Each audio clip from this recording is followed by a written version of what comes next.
গল্প নীল চিরকুট। লেখনীতে নৌসিন আহমেদ রোদেলা। চতুর্থ পর্ব। প্রকৃতিতে শর্তের ছোঁয়া লেগেছে মাত্র। নিঃস্বকালো আকাশে এখন শুভ্র মেঘের খেলা। চারপাশে ফুরফুরে বাতাস থাকলেও ভ্যাপসা গরম অস্থির করে তুলছে জীবন। আরফান বারান্দায় রাখা বেতের সোফায় বসে আছে। গায়ে পাতলা টি শার্ট আর ট্রাউজার। চোখে মোটা ফ্রেমের চশমা। পা দুটো টি টেবিলে রেখে কোলের উপর ল্যাপটপ। কপালে হালকা ভাঁজ। হাতের 10 আঙ্গুল কিবোর্ডে নিরন্তর ছুটে চললেও মস্তিষ্কে ঘুরে বেড়াচ্ছে জটিল এক প্রশ্ন। মেয়েটি কি সত্যিই শ্যামলতা?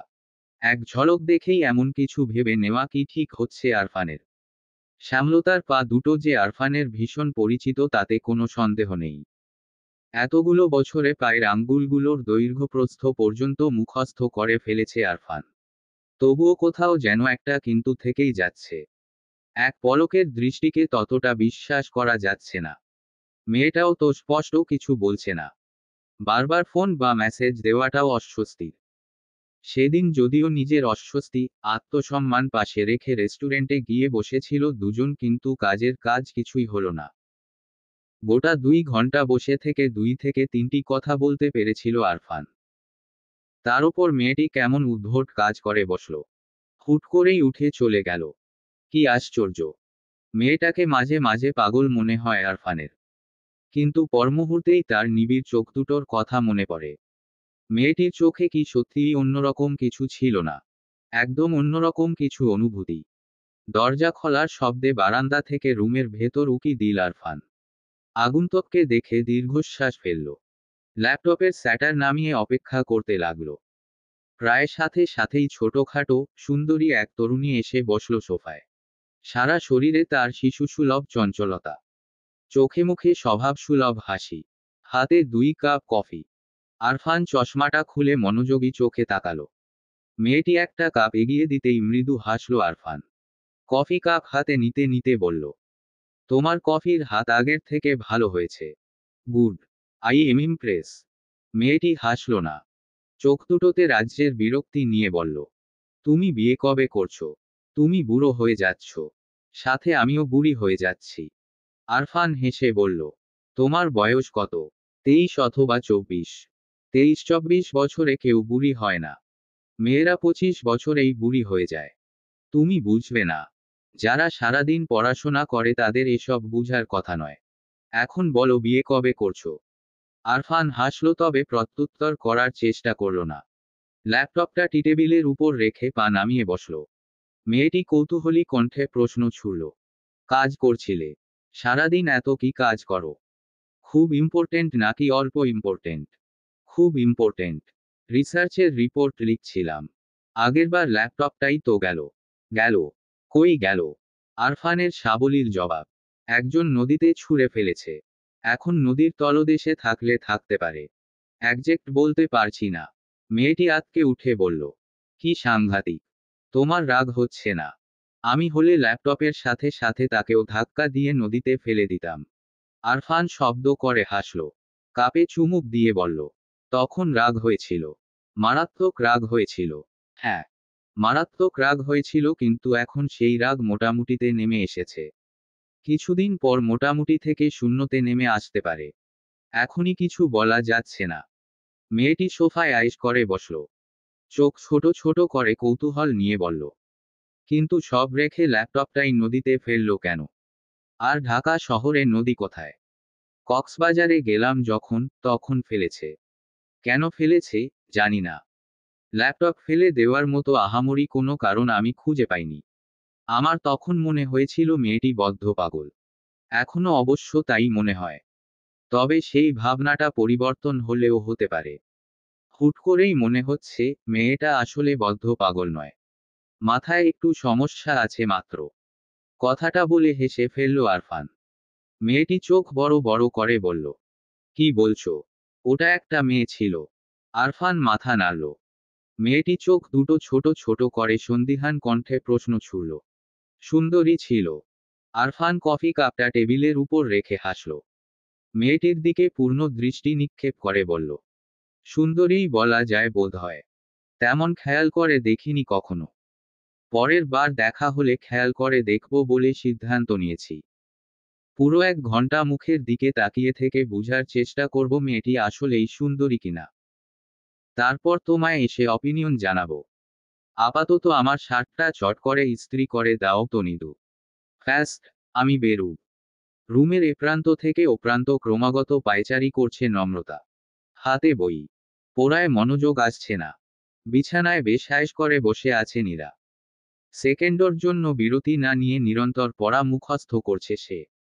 নম্রতা পায়চারি থামিয়ে বিরক্ত চোখে তাকালো। প্রচণ্ড অভিমান নিয়ে নীরার পাশে বিছানায় ধপ করে বসে পড়ল। পুরো বিছানা হঠাৎ কেঁপে উঠাই চমকে উঠল নীরা। অবাক চোখে নম্রতার দিকে তাকিয়ে থেকে বুকে ফুটিল। বিস্মিত কণ্ঠে প্রশ্ন করল, কি হলো?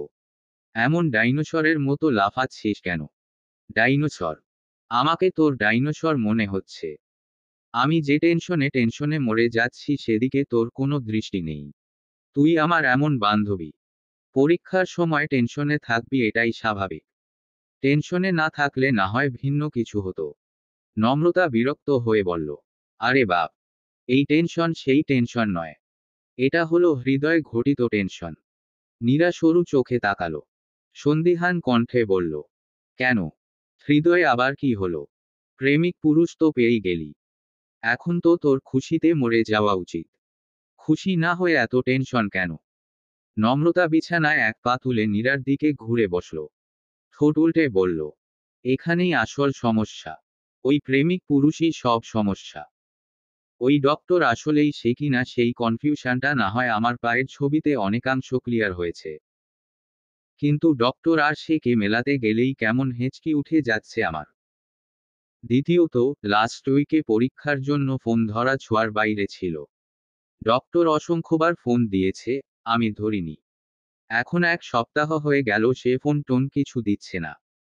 আমি নিজে থেকে ফোন দিব কিনা সেটাও বুঝতে পারছি না। প্রচণ্ড অস্বস্তি হচ্ছে। এটুকু বলে থামল নম্রতা। তারপর প্রচণ্ড অভিমান নিয়ে বলল, আমি নিজে থেকে কখনোই যোগাযোগ করব না। এতদিন আমি চেষ্টা করেছি, কষ্ট করেছি, বেহা হয়েছি। এবার কি ওর চেষ্টা করা উচিত নয়? এবার সে যোগাযোগ না করলে আমি সত্যিই বিয়ে করে ফেলব নীরু। আমার আর ভালো লাগছে না। নীরা হেসে ফেলল। বইটা উল্টে রেখে বলল, বিয়ে করলে সাফার সবচেয়ে বেশি তুই করবি। পত্রপ্রেমিক নিয়ে তুই যে পরিমাণ পসেসিভ। তাতে দেখা গেল, বিয়ে করলি ঠিক আছে কিন্তু বাসর ঘরে বসে ফোন দিয়ে ন্যাকামো শুরু করে দিবি। দোস্ত, আমি এই ব্যাটার সাথে বাসর টাসর কিছু করব না। আমার দমবন্ধ লাগছে। আমি এই ব্যাটাকে স্বামী হিসেবে মানি না, মানব না। আমার ডাক্তার আমাকে এনে দে ব্যাস। তখন যত প্যারা আমাদের। তোর কান্নাকাটি দেখে নাদিম, অন্তরা সত্যিই তোকে বাসর ঘর থেকে ভাগিয়ে আনতে পারে। এদেরও বিশ্বাস নেই। পরের দিন খবরের কাগজে আমাদের ছবি। আহ, ঠিক ঠিক। নীরার বলার ভঙ্গিতে হেসে ফেলল নম্রতা। নীরা হেসে বলল, হাসিস না। সিরিয়াসলি বলছি। তুই যদি অত কাণ্ড করিস তাহলে নাদিম নির্ঘাত মধ্যরাতে তোর জামাইকে গিয়ে বলবে, আরে এত চাপ নিতাজ কেন মাইরি? বাংলাদেশে কি বউয়ের অভাব পড়ছে নাকি? এক বউ গেলে আরেকটা আসবে। আরেকটা গেলে আরও একটা আসবে। আসতেই থাকবে।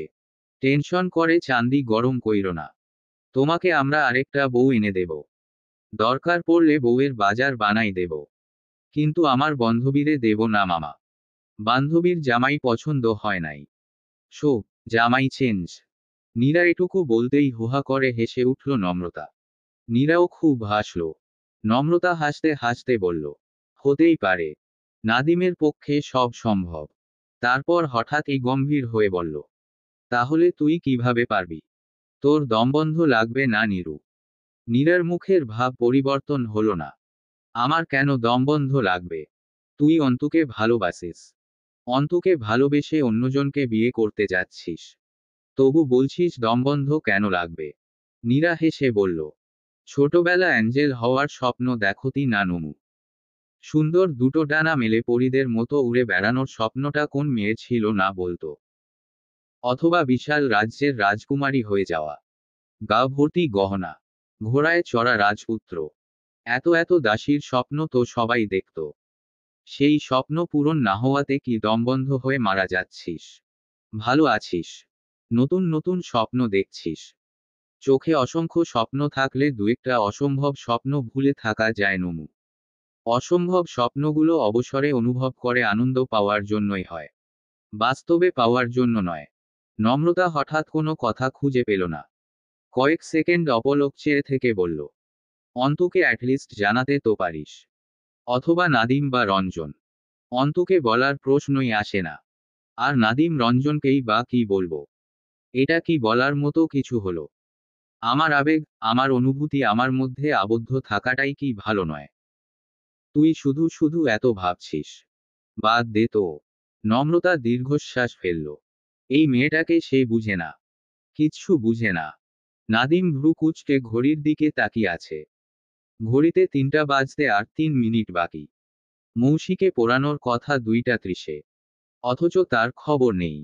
মৌসির সময় জ্ঞানহীনতায় নাদিম বিরক্ত। চরম বিরক্ত। ঘড়ির কাঁটা যখন ৩টা ২-এর ঘরে গেল ঠিক তখনই মৌসির আগমন ঘটল। ব্যস্ত ভঙ্গিতে বইখাতা বের করতে করতে বলল, সরি, স্যার। নাদিম জবাব দিল না। মৌসিকে আজ স্বাভাবিক লাগছে। মুখে বা শরীরে আলাদা কোনো সাজগোজ নেই। সাদা রঙের একটা টপের ওপর লাল রঙের স্কার্ফ ঝুলছে। চোখ দুটো লাল হয়ে ফুলে আছে। মৌসি কাঁদছিল। কাঁদলে কাঁদতে পারে। এই বয়সী মেয়েদের কান্নাকাটি করা আহামরি বড় কোনো বিষয় নয়।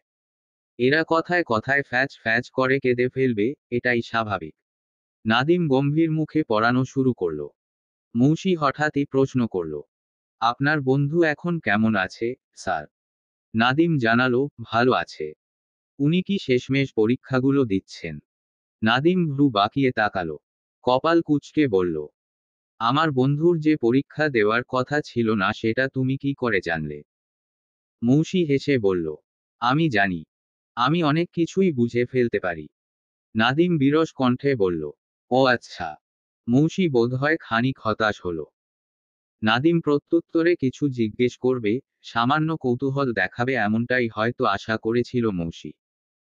মৌসি মৃদু কণ্ঠে বলল, আমি আরেকটা বিষয় বুঝে ফেলেছি। কি বিষয় বুঝে ফেললে? আপনি অতি শীঘ্রই আমাদের বাড়িতে আসা বন্ধ করে দিবেন। মৌসি নামের একটা মেয়েকে যে পড়াতেন সেটাও ভুলে যাবেন। আমি ঠিক বলছি না স্যার? নাদিম হাসল, আমি তোমার মতো আগাম বুঝে ফেলতে পারি না মৌসি। আমার মনের কোনো ঠিকঠাকানা নেই। সকালে নেওয়া সিদ্ধান্ত বিকেলে এসেই বদলে যেতে পারে। তুমি তোমার পড়ায় মনোযোগ দাও। আমার তোমার বাড়ি আসা বন্ধ করে দেওয়াটা কোনো গুরুত্বপূর্ণ ব্যাপার নয়। মৌসি কৌতূহল নিয়ে বলল, আগে আপনি মাঝে মাঝেই অন্যরকম করে কথা বলতেন। এখন কেন বলেন না? ইচ্ছে করে না তাই। এখন আমাকে পড়াতেও ইচ্ছে করে না, তাই না? নাদিম দীর্ঘশ্বাস ফেলে মৌসির দিকে তাকালো। মেয়েটির বুকে কান্না। কণ্ঠটা কি একটু কাপল। কিন্তু সেই কাপা কণ্ঠটা অগোছালো নাদিমকে ছুঁয়ে দিতে পারল না। সে শান্ত কণ্ঠে বলল, ইচ্ছে করে না। মৌসি কিছু বলল না। মাথা নিচু করে গ্রামাটিক্যাল নিয়ে ব্যস্ত হয়ে পড়ল। নাদিম আগের মতোই নিরুদ্বেগ বসে রইল। মৌসির খাতা চেক করতে করতে হঠাৎ মনে পড়ল, অন্তু আজ ড্রেসিং করা ডেট। ঠিক 5টায় হাসপাতালে যেতে হবে। নাদিম তাড়াহুড়ো করে ঘড়ির দিকে তাকালো। ব্যস্ত ঘড়ির কাঁটা এখন 4টার গড়দোড়ায়। বিকেল 5টা। চেম্বার থেকে বেরিয়ে যাওয়ার তোড়জোড় করছে আরফান। কালো চামড়ার ব্যাগটা হাতে তুলে নিয়ে চেম্বার থেকে বেরুতেই নম্রতাকে চোখে পড়ল তার। নম্রতা নাদিম আর অন্তুর সাথে ড্রেসিং রুমের দিকে যাচ্ছে। নম্রতাকে দেখে কয়েক সেকেন্ডের জন্য থমকে গেল আরফান। গরমে ত্যক্তবিরক্ত নাদিমের চোখ এড়াল না আরফান। আরফানকে এদিকে আসতে দেখেই নম্রতার মাথায় চাটি মারল সে। ফিসফিস করে বলল, তোমার পিরিতি থুক্কু পত্রপ্রেমিক চইলা আছে, মামা। ডাক্তাররে ফান্দে যেহেতু ফালাইছস করায় গন্ডায় শোধ করুন লাগব। ডাক্তার প্রেমিক হওয়া সত্ত্বেও যদি হাসপাতালের ঔষধপত্র কিনে খাওয়া লাগে তাইলে তো যন্ত্রণা। ব্যাটাকে বল, আমাগো ঔষধের টাকা ফিরাই দিতে। নয়তো হাত পা কিচ্ছু ধরতে দিবি না। তোরে আমরা ক্যাশ অন ডেলিভারি দিমু। ক্যাশ বন্ধ তো ডেলিভারিও বন্ধ। নাদিমের কথায় হেসে ফেলল অন্তু। নম্রতা গরম চোখে তাকালো। ততক্ষণে বেশ খানিকটা কাছাকাছি এসে দাঁড়িয়েছে আরফান। আরফানকে কাছাকাছি এসে দাঁড়াতে দেখেই হেসে হাত বাড়াল নাদিম। আসসালামু আলাইকুম, আরফান ভাই। কেমন আছেন? নম্রতা অবাক হলো। এই অল্পদিনে নাদিম আরফানের সাথেও বন্ধুত্ব করে নিয়েছে নাকি? আশ্চর্য। কিন্তু কিভাবে? আরফান হাত মিলিয়ে হাতটা বুকে ছুঁয়ে হাসল। মোলায়েম কণ্ঠে বলল, আলহামদুলিল্লাহ। তোমরা? ভালোই আছি। একটা মাথা পাগল আরেকটা হাত ভাঙা নিয়ে ঘুরলে যতটা ভালো থাকা যায় ঠিক ততটা। আপনি একটু মাথা পাগলটাকে পাহারা দেন ভাই। আমি আর অন্তু 5 মিনিটে আসছি। আরফান যেন সুযোগটা লুফে নিল। হাস্যোজ্জ্বল কণ্ঠে বলল, শিওর। নম্রতাকে কিছু বলার সুযোগ না দিয়েই জায়গাটা থেকে সরে পড়ল অন্তনাদিম। আরফান এদিক ওদিক তাকিয়ে এক হাতে পকেটে ঢুকিয়ে সোজা হয়ে দাঁড়ালো। নম্রতার দিকে পূর্ণ দৃষ্টি নিক্ষেপ করে বলল, কেমন আছেন? নম্রতা আরফানের দিকে তাকালো। আরফানের ঠোঁটের কোণে হাসি। নম্রতা নিজেকে যথাসম্ভব স্বাভাবিক রেখে বলল, ভালো। আপনি? আমিও আলহামদুলিল্লাহ। কথাটা বলে নম্রতার মুখের দিকে তাকিয়ে রইল আরফান। আরফানের কথার প্রেক্ষিতে আর কোনো কথা খুঁজে পেল না নম্রতা। আরফানকে এভাবে তাকিয়ে থাকতে দেখে বার কয়েক এদিক ওদিক তাকিয়ে নিজেকে ব্যস্ত রাখার চেষ্টা করল। কিন্তু লাভ বিশেষ হলো না। সময়ের সাথে সাথে অস্বস্তিটা আরো বেড়ে যাচ্ছে। নম্রতা অতিষ্ঠ হয়ে আরফানের দিকে তাকালো। আরফান মাথাটা একটু উঁচু করে অনেকটা ড্যাম্পেয়ার ভাব নিয়ে তাকিয়ে আছে। দৃষ্টি ফেরাচ্ছে না। পলক পড়ছে না। গম্ভীর, বিষণ্ণ চোখজোড়ার উপর পুরু ভ্রুজোড়া হালকা কুঁচকে আছে। নম্রতা বিরক্ত কণ্ঠে বলল, সব ঠিকঠাক? এভাবে তাকিয়ে আছেন কেন? কি দেখছেন? আরফান হাসল। সরল কণ্ঠে বলল, আপনাকে দেখছিলাম। আপনি বোধহয় একটু বেশিই সুন্দর, তাই না? আরফানের স্পষ্ট, সাবলীল কথাটা কানে যেতেই বিস্ফারিত চোখে তাকালো নম্রতা। চোখ ভরা বিস্ময় নিয়ে কিছু করা কথা বলার প্রস্তুতিও নিয়ে ফেলল। কিন্তু হায়! ওই বিষণ্ণ, শিশুসুলভ চোখ দুটোর দিকে তাকিয়ে পৃথিবীটাই ছিন্নভিন্ন হয়ে গেল নম্রতার। তার বিষণ্ণ চোখ আর ঠোঁটের কোণে লেগে থাকা হাসি দেখতে দেখতে নম্রতা হঠাৎই উপলব্ধি করল, তার লজ্জা লাগছে। ভীষণ লজ্জা লাগছে। নম্রতা মুখ ঘুরিয়ে অন্যদিকে তাকালো। সাথে সাথেই ঠোঁটের কোণে ফুটে উঠল অপ্রতিরোধ্য লাজুক হাসি। ঘড়িতে কয়টা বাজে সেদিকে খেয়াল নেই নম্রতার। কফি হাতে, ঘরময় পায়চারি করে আবোল তাবোল কথার ঝুড়ি খুলেছে সে। নীরা বিছানায় বসে ঘুমে ঢুলছে। নম্রতা উত্তেজনা নিয়ে বলল, ও যে হঠাৎ এমন কিছু বলবে বা বলতে পারে তা আমি কল্পনাতেও ভাবতে পারিনি। হুট করেই বলে ফেলল, আপনি হয়তো একটু বেশিই সুন্দর, তাই না? আমি জাস্ট বোকার মতো তাকিয়েছিলাম। ওই সময় নাদিম আর অন্তু না ফিরলে আমার যে কি হতো ভাবতে পারছিস? নীরা হাসল। মাথা দুলিয়ে বলল, ভাবতে পারছি কিন্তু বিশ্বাস করতে পারছি না। নম্রতা বিছানায় এসে বসল। অস্থির হয়ে বলল, তাহলে আমার কি অবস্থা হয়েছিল একবার ভাব। একদম আনএক্সপেক্টেড কিছু। নীরা হাসছে।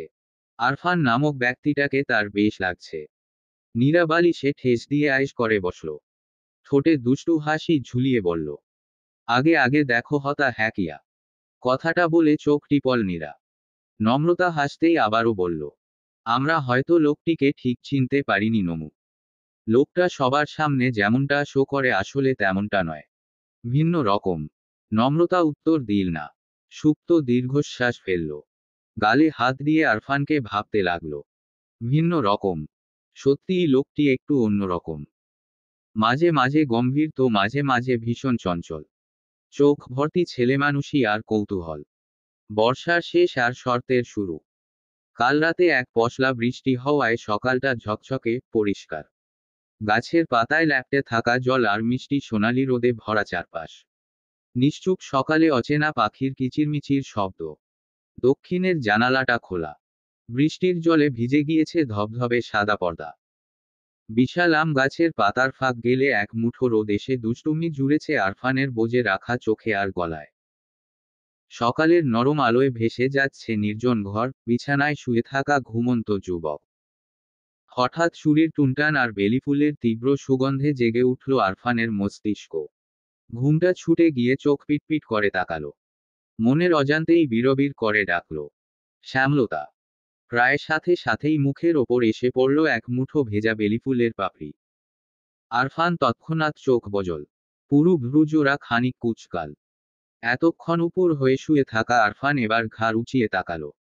বিছানার পাশেই দাঁড়িয়ে আছে ভয়ঙ্কর সুন্দর এক রমণী। পরনে তার সাদা ধবধবে শাড়ি। হাত ভর্তি শুভ্র কাচের চুড়ি। চঞ্চল চোখ দুটোতে মায়া মেশানো কাজল। সারা শরীরে তাজা বেলি ফুলের অলঙ্কার। স্নিগ্ধ মুখটি সকালের নরম আলোয় ভেজা বেলি ফুলের মতোই কোমল, সুন্দর। আরফান ঘুমু ঘুমু চোখ নিয়েই উঠে বসল। সামনে দাঁড়ানো যুবতী আগ্রহ নিয়ে প্রশ্ন করল, কেমন দেখাচ্ছে আমায়? আরফান হেসে বলল, বেলি ফুলের থেকেও সুন্দর। কিন্তু হঠাৎ এত সাজগোজ? মেয়েটি হাসল। তার হাসিতে প্রগাঢ় চঞ্চলতার ছাপ। শরৎ আকাশ ভর্তি সাদা মেঘের পদচারণ। তুমি কি জানো, শরতের প্রেমিকা হলো মেঘ। তাই আমি মেঘ সেজে শরৎকে প্রেম নিবেদন করছি। শুভেচ্ছা জানাচ্ছি। আমাকে মেঘের মতো লাগছে না? কথাটা বলে চরকির মতো ঘুরে নিজেকে প্রদর্শন করার সুযোগ করে দিল সে। আরফান হেসে ফেলল। বিছানা ছেড়ে বারান্দায় গিয়ে দাঁড়ালো। 4-5 মাস যাবৎ ছাদের ঘরটিকেই আপন করে নিয়েছে আরফান। বিশাল ছাদের এক কোণায় ছোট্ট তার ঘর। সামনে এক টুকরো ছিমছাম সুন্দর বারান্দা। বারান্দার দরজায় দাঁড়ালেই চোখে পড়ে সারিবদ্ধ বেলি ফুলের গাছ। আগে একটি ছিল, এখন অসংখ্য। সবই আরফানের লাগানো। আরফান বুক ভরে শ্বাস নিল। বেলি ফুলের সুগন্ধটা নাকে যেতেই চোখে মুখে খেলে গেল নিদারুণ চঞ্চলতা। আজ অনেকদিন পর বেলি ফুলের সুবাস পাচ্ছে সে। তার চারপাশটা সুবাসে সুবাসে ভরে যাচ্ছে। আরফান চোখ ফিরিয়ে মেয়েটির দিকে তাকালো। মেয়েটি প্রসন্ন হাসি নিয়ে দলনায় দল খাচ্ছে। শাড়ির আঁচল ল্যাপটে আছে মাটিতে। তাকে দেখে সত্যিই মেঘের মতো লাগছে। আকাশ থেকে নেমে আসা এক টুকরো শুভ্র, সুন্দর মেঘ। আরফান বেতের সোফায় বসতে বসতে বলল, বর্ষার ফুল দিয়ে শরতের মেঘ সাজাটা কি ঠিক হলো? এটা অন্যায় হয়ে গেল না? তোমার উচিত ছিল শরতের কোনো ফুল দিয়ে মেঘ সাজা। বর্ষার ফুল দিয়ে মেঘ সাজাটা উচিত কাজ হয়নি। শরৎ রাগ করতে পারে। মেয়েটি সরু চোখে তাকালো। ভ্রু কুঁচকে বলল, বর্ষার ফুল শরৎকালে ফুটলে আমার কি দোষ? বর্ষার ফুলেরা যদি আমায় রানী হিসেবে ঘোষণা করে তাতেই বা আমার কি দোষ? আরফান হাসল। বেলি ফুলের গাছগুলোতে থোকা থোকা ফুলের বাহার। আরফানের বুকের গহীনে বিনা অনুমতিতেই বেজে উঠল একটা নাম, শ্যামলতা। তুমি কি বিয়ে করবে না? তুমি সবসময় একই প্রশ্ন কেন করো? হাসি মুখে প্রশ্ন করল আরফান। এই মেয়েটিকে সে পৃথিবী সমান ভালোবাসে। কিছুতেই রাগ করতে পারে না। মেয়েটি কৃত্রিম মন খারাপ নিয়ে বলল, তোমার জন্য অপেক্ষা করতে করতে আমিও যে বিয়ে করতে পারছি না। বুড়ি বয়সে বিয়ে করলে বুড়ো বুড়ো বর জুটবে। আমি বুড়ো বর বিয়ে করতে রাজি নই। তাহলে তোমাকে বিয়ে দিয়ে দিলেই হয়ে যাচ্ছে। আমার বিয়ে নিয়ে কেন পড়েছ? মেয়েটি সীমাহীন বিস্ময় নিয়ে বলল, কি বলছো? তুমি জানো না, মা আর আমি কঠিন একটা প্রতিজ্ঞা করেছি। তুমি আগে বিয়ে না করলে মা আমায় বিয়ে দিবে না আর আমিও বিয়ে করব না। দেখলে না, বড় ভাইয়ার সাথে কেমন ইনসিডেন্ট ঘটে গেল। সব কি আমার দোষ ছিল ভাইয়া? নিদ্রার শেষ বাক্যটা বড্ড বিষণ্ণ শোনালো আরফানের কানে। নিদ্রার সাথে কখনোই অতটা সখ্যতা ছিল না আরফানের। ছোট থেকেই পড়াশোনা নিয়ে ব্যস্ত আরফান বোনের সাথে খুব একটা সহজ হয়ে উঠতে পারেনি। নিদ্রাও ধারে কাছে আসতো না। নিদ্রার সকল বায়না, দুষ্টুমি, পাগলামো ছিল আরফানের বড় ভাই নেহলকে কেন্দ্র করে। নেহালও ছিল আমোদপ্রিয়, চঞ্চল। ছোট বোনটাকে পাগলের মতো ভালোবাসত। কিন্তু হঠাৎই সব পাল্টে গেল। ভাইয়ার আকস্মিক মৃত্যু। তার 1 বছর পর বাবার অনাকাঙ্ক্ষিত মৃত্যুতে কিভাবে যেন নিদ্রার সাথে ঘনিষ্ঠতা তৈরি হলো আরফানের। তবুও কোথাও একটা বিস্তর ফারাক। আরফান চেষ্টা করেও নেহালের মতো অতটা ভালোবাসা প্রকাশ করতে পারে না। বোনটা যে তার বড্ড ভালোবাসার কাঙাল। আরফান দীর্ঘশ্বাস ফেলে চোখ তুলে তাকালো। চোখের কোণে জল জমেছে তার। সকালের রোদে চিকচিক করছে সেই অশ্রু। নিদ্রা নিস্তব্ধ। আরফান ধীর পায়ে নিদ্রার পাশে দোলনায় বসল। ডান হাতটা কোলে নিয়ে আদুরে কণ্ঠে বলল, তোমার কোনো দোষ ছিল না, নিদু। It's all about destiny. নিদ্রা অসহায় চোখে তাকালো। আরফানের বুকে আলতো মাথা রেখে বলল, ইটস আ ডিস্টিনি। আরফান হালকা হাতে বোনকে জড়িয়ে নিয়ে বলল, ইয়াপ, ইটস ডেস্টিনি। কয়েক সেকেন্ড নিস্তব্ধ কাটার পর হঠাৎই কথা বলল আরফান। তোমাকে আমার অপিনিয়নটা জানানো হয়নি নিদু। নিদ্রা কপাল কুঁচকে বলল। Opinion? Opinion of art? Arfan ঠোঁটে হাসি ঝুলিয়ে বলল। About that girl. নিদ্রা চোখ বড় বড় করে তাকালো। আরফান রহস্যময় হাসি দিয়ে বলল। মেয়েটি আসলেই মারাত্মক সুন্দরী। নিদ্রা এবার মাত্রাতিরিক্ত বিস্ময় নিয়ে বলল। মেয়েটার সাথে দেখা হয়েছিল তোমার? হ্যাঁ, হয়েছিল। কিভাবে? হসপিটালে। তার বন্ধু আমার পেশেন্ট ছিল। তুমি তাকে বকুনি? আরফান হেসে মাথা নাড়ল। নিদ্রা কৌতূহলী হয়ে প্রশ্ন করল। তোমার রাগটা কি মোটামুটি থেকে শূন্যে নেমে গিয়েছে? আরফান হেসে বলল। মনে হচ্ছে। তুমি কি তাকে বিয়ে করছো? মেয়েটির চোখে বিস্ময়। আরফান কয়েক সেকেন্ড চুপ থেকে বলল। বিয়ে করছি কিনা জানি না, তবে সম্ভাবনা আছে। আমি তার একটা সিক্রেট জেনে গিয়েছি। সেই সিক্রেটটা পুরোপুরি এক্সপোজ করার অপেক্ষায় আছি। আমার ধারণা সে আমার সাথে গেম খেলার চেষ্টা করছে। নিদ্রা লাফিয়ে উঠে বলল। তার মানে তুমি বিয়ে করছো? আমি এক্ষুনি মাকে জানাচ্ছি যে নিষ্প্রভ ভাইয়া বিয়ে করছে। মেয়েটি ঠিকঠাক। এখন শুধু বাসর সাজানো বাকি। আরফান ভ্যাবাচ্যাকা খেয়ে বলল। বিয়ে করছি কখন বললাম? এইমাত্রই বললে। আচ্ছা, মেয়েটির নাম কি? মাকে তো ডিটেইলস জানাতে হবে, তাই না? আচ্ছা। সে কি সবসময় জিনিসপত্র ফেলাফেলি করে? নাকি দেখে দেখে ল্যাপটপ জাতীয় জিনিসগুলোই ফেলে? টাইম মেইনটেইন করে ফেলে? নাকি যখন তখন ফেলে? আচ্ছা, তুমি উত্তরগুলোর লিস্ট বানাতে থাকো। আমি আগে মাকে ইনফর্ম করে আসি। She should know the great news. কথাটা বলেই চঞ্চল পায়ে বেরিয়ে গেল নিদ্রা। ঘটনার আকস্মিকতায় আরফান হতবিহ্বল চোখে তাকিয়ে রইল। তারপর হঠাৎই ডেকে উঠে বলল। But I don't even know she is engaged or not. নিদু, নিদু, দাঁড়াও। নিদ্রার দেখা পাওয়া গেল না। সিঁড়িতে বেজে উঠা পায়ের শব্দগুলো মিলিয়ে গেল দূরে। আরফান ছোট্ট শ্বাস টেনে দলনায় গায়লাল। ঠোঁটের কোণে অযথায় ফুটে উঠল হাসি। চোখ দুটো বোঝার সাথে সাথেই ভেসে উঠল আকর্ষণীয় সেই পা। নেশা ধরানো সেই তিল। সেই সাথে নম্রতার বিস্মিত, আশ্চর্য দুটো চোখ। 2 দিন হলো ফাইনাল পরীক্ষা শেষ। গদ বাঁধা পড়াশোনা থেকে ক্ষণিকের মুক্তি। ঘাসের উপর হাত পা ছড়িয়ে বসে আছে বন্ধুরা। অন্তর ভাঙা হাতও এখন ঠিকঠাক। সেই সাথে ঠিকঠাক তার মাথাও। গত 1 মাস যাবৎ নীরার সাথে কোনোরূপ ঝামেলা সে করেনি। একদম স্বাভাবিক থেকেছে। শান্তভাবে পরীক্ষাগুলোও দিয়েছে। কয়েক মাস আগে অ্যাডমিশন হওয়ায় নতুন নতুন ছাত্রছাত্রীতে ভরে গিয়েছে ক্যাম্পাস। সব ফ্রেশার্স। প্রতিবারের মতোই মেয়েগুলো মাত্রাতিরিক্ত সুন্দরী। নাদিম, অন্তু, রঞ্জন নতুন মেয়েদের নিয়ে আলোচনা করছে। ছোঁয়া গভীর মনোযোগে বইয়ের পাতা উল্টাচ্ছে। নম্রতার মুখ ফুলিয়ে বসে আছে। গোটা 1 মাসে আরফান একবারের জন্য যোগাযোগ করার চেষ্টা করেনি। একবারের জন্যও না। মানুষটা সত্যি সত্যিই বিয়ে করে সংসারী হয়ে গেল না তো আবার? নম্রতার রাগ লাগছে। আরফান যদি সত্যিই বিয়ে করে থাকে তাহলে তাকে একদম দেখে নিবে নম্রতা। পত্র দিবে তাকে আর বিয়ে অন্য কাউকে। এত সোজা। এমন হলে গলায় ছুরি ঝুলিয়ে বিয়ে করতে বাধ্য করবে। দরকার হলে সতীন নিয়ে সংসার করবে। নয়তো আরফানকে খুন করে জেলে গিয়ে বসে থাকবে। শান্তি। নাদিম গিটার কোলে নিয়ে বসেছিল। পাশ দিয়ে দুটো মেয়েকে যেতে দেখতেই ভদ্র ছেলের মতো কাছে আসতে বলল। মেয়েগুলো প্রত্যুত্তর না করে সামনে এসে দাঁড়ালো।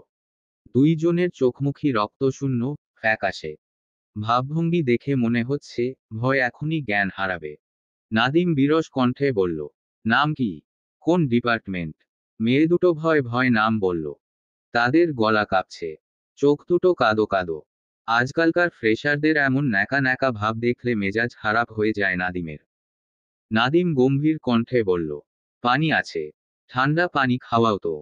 দুইজনের মাঝে লম্বা মেয়েটি যন্ত্রের মতো করে ব্যাগ থেকে পানির বোতল বের করল। বোতলটা নিতে গিয়ে নাদিম খেয়াল করল মেয়েটা ঠকঠক করে কাঁপছে। এক ঢোক পানি গিলে গলাটা ভিজিয়ে নিয়ে ছোঁয়ার হাতে দিল সে। ছোঁয়া বোতলটা নিয়ে গভীর পর্যবেক্ষণ করল। চশমাটা ঠিকঠাক করে নিয়ে গন্ধ শুকল। সন্দিহান কণ্ঠে বলল। এটা কি মিনারেল ওয়াটার? অথবা ফোটানো? জি না আপু। ভার্সিটি থেকেই নিয়েছিলাম। ছোঁয়ার মুখভঙ্গি দেখার মতো হলো। চোখ মুখ কুঁচকে বোতলটা নাদিমের হাতে ধরিয়ে দিয়ে বলল। সরি, আমি মিনারেল ওয়াটার ছাড়া খাই না। কত শত ব্যাকটেরিয়া আছে। ছি। নাদিম বোতল দিয়েই ছোঁয়ার মাথায় থাপ্পড় লাগালো। চোখ রাঙিয়ে বলল, বালের মিনারেল ওয়াটার মারাইতে আসছিস? আমি এইটা বুঝি না, তোর মতন গবেট ইংরেজরে এখনো এই দেশে রাখছেটা কেন? I want to give you a লাথি। বিশ্বাস কর দোস্ত, তোর মতো গবেটরে বেশি হইলে ট্রেনের পানি খাওয়ানো যায়। এর থেকে শুদ্ধতম কিছু তোর লাইগা বাংলাদেশে নাই। ছোঁয়া চোখ রাঙিয়ে তাকালো। নাদিম ড্যাম কেয়ার ভাব নিয়ে বাকি পানিটুকু শেষ করে বোতলটা ফিরিয়ে দিল। বেশ আয়েশ করে বসে বলল, আমাগো ডিপার্টমেন্টেই তো ভর্তি হইছ। চিনে আমাগো? মেয়ে দুটো অসহায় মুখে মাথা নাড়ল। যার অর্থ চিনে না। নাদিম আগলা কণ্ঠে বলল, মামা, চিনে না তো। এই দুঃখে ছাদ হাইকা লাফ দিয়া মইরা যাইতে মন চাচ্ছে। আতঙ্কে মেয়ে দুটোর গলা শুকিয়ে এসেছে। তাদের সচেতন মস্তিষ্ক জানান দিচ্ছে র্যাগিংয়ের মতো বিশ্রী প্রথাটার মধ্যে তারা ফেসে গিয়েছে। নম্রতা রয় সয় বলল, কষ্ট পাইস না দোস্ত। না চিনলে এখন চিনবে। সমস্যা কই? কি সমস্যা আছে? মেয়ে দুটো দ্রুত মাথা নাড়ে। সমস্যা নেই। নম্রতা ঠেস দেওয়া কণ্ঠে বলল, এই তিনটা ভাইয়ের মধ্যে কার উপর ক্রাশ খাইছ? নাকি ক্রাশ খাও নাই? মেয়ে দুটো নিশ্চুপ দাঁড়িয়ে থাকে। কি বলবে বুঝতে পারছে না। নম্রতা আবারও ধমকে উঠতেই একজন রঞ্জনকে ইশারা করে বলল, এই ভাইয়াটাকে ভালো লাগে। নীরা চোখ ছোট ছোট করে বলল, এই মেয়ে, এত সাহস কোথায় পাও? সিনিয়রদের আঙ্গুল দিয়ে দেখাচ্ছ। যাওয়ার সময় সালামও দাওনি। কাহিনী কি? সিনিয়র মনে হয় না। সরি আপু। নম্রতা বিস্ময় নিয়ে বলল, রঞ্জনকে ভালো লাগছে? মাই গড, তুমি আমার বরের ওপর কিভাবে ক্রাশ খেতে পারো? তোমার এত সাহস কোথাকে? রঞ্জন হেসে ফেলল। নাদিম হাই তুলতে তুলতে বলল, বহুত বড় অন্যায় করে ফেলছ। আমার বান্ধবী বিশাল কষ্ট পাইছে। জলে পুড়ে মরে যাচ্ছে। এই জ্বালাপোড়া কমাতে পানি লাগবে। তোমার কাজ হলো ভার্সিটির শেষ মাথায় যে চাপকল আছে ওখান থেকে বোতল ভরে পানি আনা। সময় মাত্র 15 মিনিট। 1 মিনিট এপাশ ওপাশ হলে খবর আছে। আর হ্যাঁ, চোরের ওপর বাটপারি করার চেষ্টা করবে না। বাটপারিতে আমরা হেডমাস্টারই করে এসেছি। Time starts now. মেয়েটা কাদো কাদো মুখ নিয়ে হন্তদন্ত পায়ে ছুটে গেল। এত বড় ভার্সিটি এরিয়ায় কোথায় খুঁজবে সেই চাপকল? প্রথমত কিছু চিনে না, তার উপর মাত্র 15 মিনিট। ছোঁয়া চশমা ঠিক করতে করতে দ্বিতীয় মেয়েটিকে বলল, তুমিও রঞ্জনের ওপর ক্রাশ? কেন? অন্তুকে দেখে ক্রাশ খেলে না কেন? অন্তু দেখতে বিশ্রী। তুমি ওকে অপমান করার চেষ্টা করছো। মেয়েটি ব্যস্ত হয়ে বলল, না আপু, অন্তু ভাইয়াও খুব কিউট। এই, তুমি সিনিয়র ভাইকে কিউট বললা? এত সাহস কই পাও? মেয়েটি যেন অকুল পাথারে পড়ল। দিশেহারা হয়ে চুপ করে রইল। নম্রতাদের কঠিন কথার ঘোরপ্যাচে ঠোঁট চেপে কান্না আটকালো। 10 মিনিটের মাথায় মেয়েটিকে ছেড়ে দিয়ে নিজেদের ডিপার্টমেন্টের দিকে হাঁটা দিল। নীরা বিতৃষ্ণা নিয়ে বলল, এবারের ফার্স্ট ইয়ারগুলো ভয়ানক বিচ্ছু। সামনে দিয়ে চলে যায় তবু সালাম দেয় না। আর কিছু বললেই ভা ভা করে কাঁদতে লেগে যায়। আমরা যে পরিমাণ র্যাগ খেয়েছি তার 25%ও ওদের দেওয়া হয় না। ন্যাকাবাজ এক একটা। বন্ধুদের মধ্যে এই নিয়ে চলতে লাগলো আলোচনা। নম্রতার হুট করেই মন খারাপ হয়ে গেল। উফ, আরফান তার খোঁজ কেন নিচ্ছে না? নম্রতার কি উচিত তার খোঁজ নেওয়া? ক্যান্টিনে এতগুলো মানুষের সামনে নীরার ক্রোধের এমন নগ্ন প্রকাশ ঘটবে তা কখনো চিন্তাই করতে পারেনি অন্তু। বন্ধুরাও নীরার এমন রূপে স্তব্ধ, বিস্মিত। একটু আগেই ক্যান্টিনের যে টেবিলটিতে চলছিল আড্ডার বহর, সেখানে এখন ভয়াবহ নিস্তব্ধতা। আড্ডার মাঝেই হঠাৎ ফোন বাজল নীরার। ফোন কানে নিয়ে বাইরে গেল ঠিক, কিন্তু ফিরে এলো ভয়াবহ রূপে। কথা নেই, বার্তা নেই, অন্তুর গালে কষে এক চর বসাল। এমন কিছুর জন্য বন্ধুমহলের কেউই প্রস্তুত ছিল না। সবার চোখেই আতঙ্ক আর প্রশ্ন। রঞ্জনের মতো শান্ত ছেলেও আজ বিভ্রান্ত। আমার তোর প্রতি ঘেন্না হচ্ছে অন্তু। অতটা নীচ তুই কি করে? বারবার বলেছিলাম বন্ধুত্বটা রাখতে দে, বন্ধু হিসেবে বাঁচতে দে, কিন্তু ভুলে গিয়েছিলাম নিমকহারামরা কখনো বন্ধু হতে পারে না।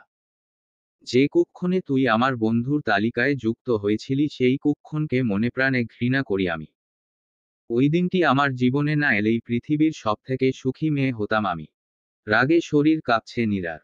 চোখ দুটোতে জল টলমল করছে। ফর্সা মুখটা হয়ে উঠেছে লাল। নম্রতা থতমত খেয়ে বলল, কি বলছিস এসব? এটা পাবলিক প্লেস। আমরা পরে আলোচনা। নম্রতাকে কথা শেষ করতে না দিয়েই চেঁচিয়ে উঠল নীরা, তুই চুপ কর নমু। দয়া করে আমার ব্যাপারে আর মাথা ঘামাতে আসিস না। আমার অন্তুর কাছে শুধু একটা প্রশ্নেরই উত্তর চাই। কেন ভেঙে দিলি বিয়েটা? বিয়ের ডেট ফিক্সড হয়ে গিয়েছিল অন্তু। সবাইকে দাওয়াতও দেওয়া হয়ে গিয়েছিল। আমার চরিত্রে কলঙ্ক লাগিয়ে তোর কি লাভ হলো? আমার একটা ছোট বোন আছে অন্তু। ঠিক হয়ে যাওয়া বিয়ে ভাঙার মানে কি আদৌ জানিস তুই? আমার জীবন সম্পর্কে বিন্দুমাত্র ধারণা আছে তোর? অন্তু জবাব দিল না। রাগে দুঃখে হিতাহিতজ্ঞান শূন্য নীরা দাঁতে দাঁত চেপে বলল, পাগলামো, পাগলামো। সত্যি করে বল তো, এই পাগলামো কিসের জন্য? আমার জন্য নাকি আমার সুন্দর শরীরের জন্য? তোর সামনে দাঁড়িয়ে থাকতেও আমার ঘেন্না লাগছে এখন। অন্তু এবার চোখ তুলে তাকালো। নীরার কাছাকাছি দাঁড়িয়ে চোখে চোখ রাখল। দুইজনের চোখেই সীমাহীন রাগ।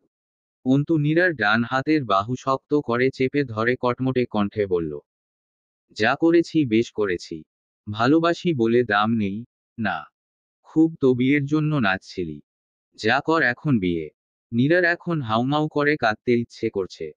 নিজেকে পৃথিবীর সবথেকে অসহায় বলে বোধ হচ্ছে। নীরা খুব জলদি নিজেকে সামলে নিল। অন্তুর চোখের দিকে তাকিয়ে প্রচণ্ড ব্যথাতুর কণ্ঠে বলল, তুই মরে যাচ্ছিস না কেন, বল তো? আই উইশ অ্যাক্সিডেন্টের দিনটাই তোর শেষ দিন হতো। অন্তু দুর্বদ্ধ হাসল।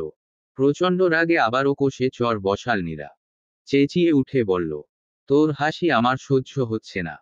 আর তোর সুখ আমার সহ্য হচ্ছিল না। নম্রতা দুই হাতে মুখ চেপে বসে আছে।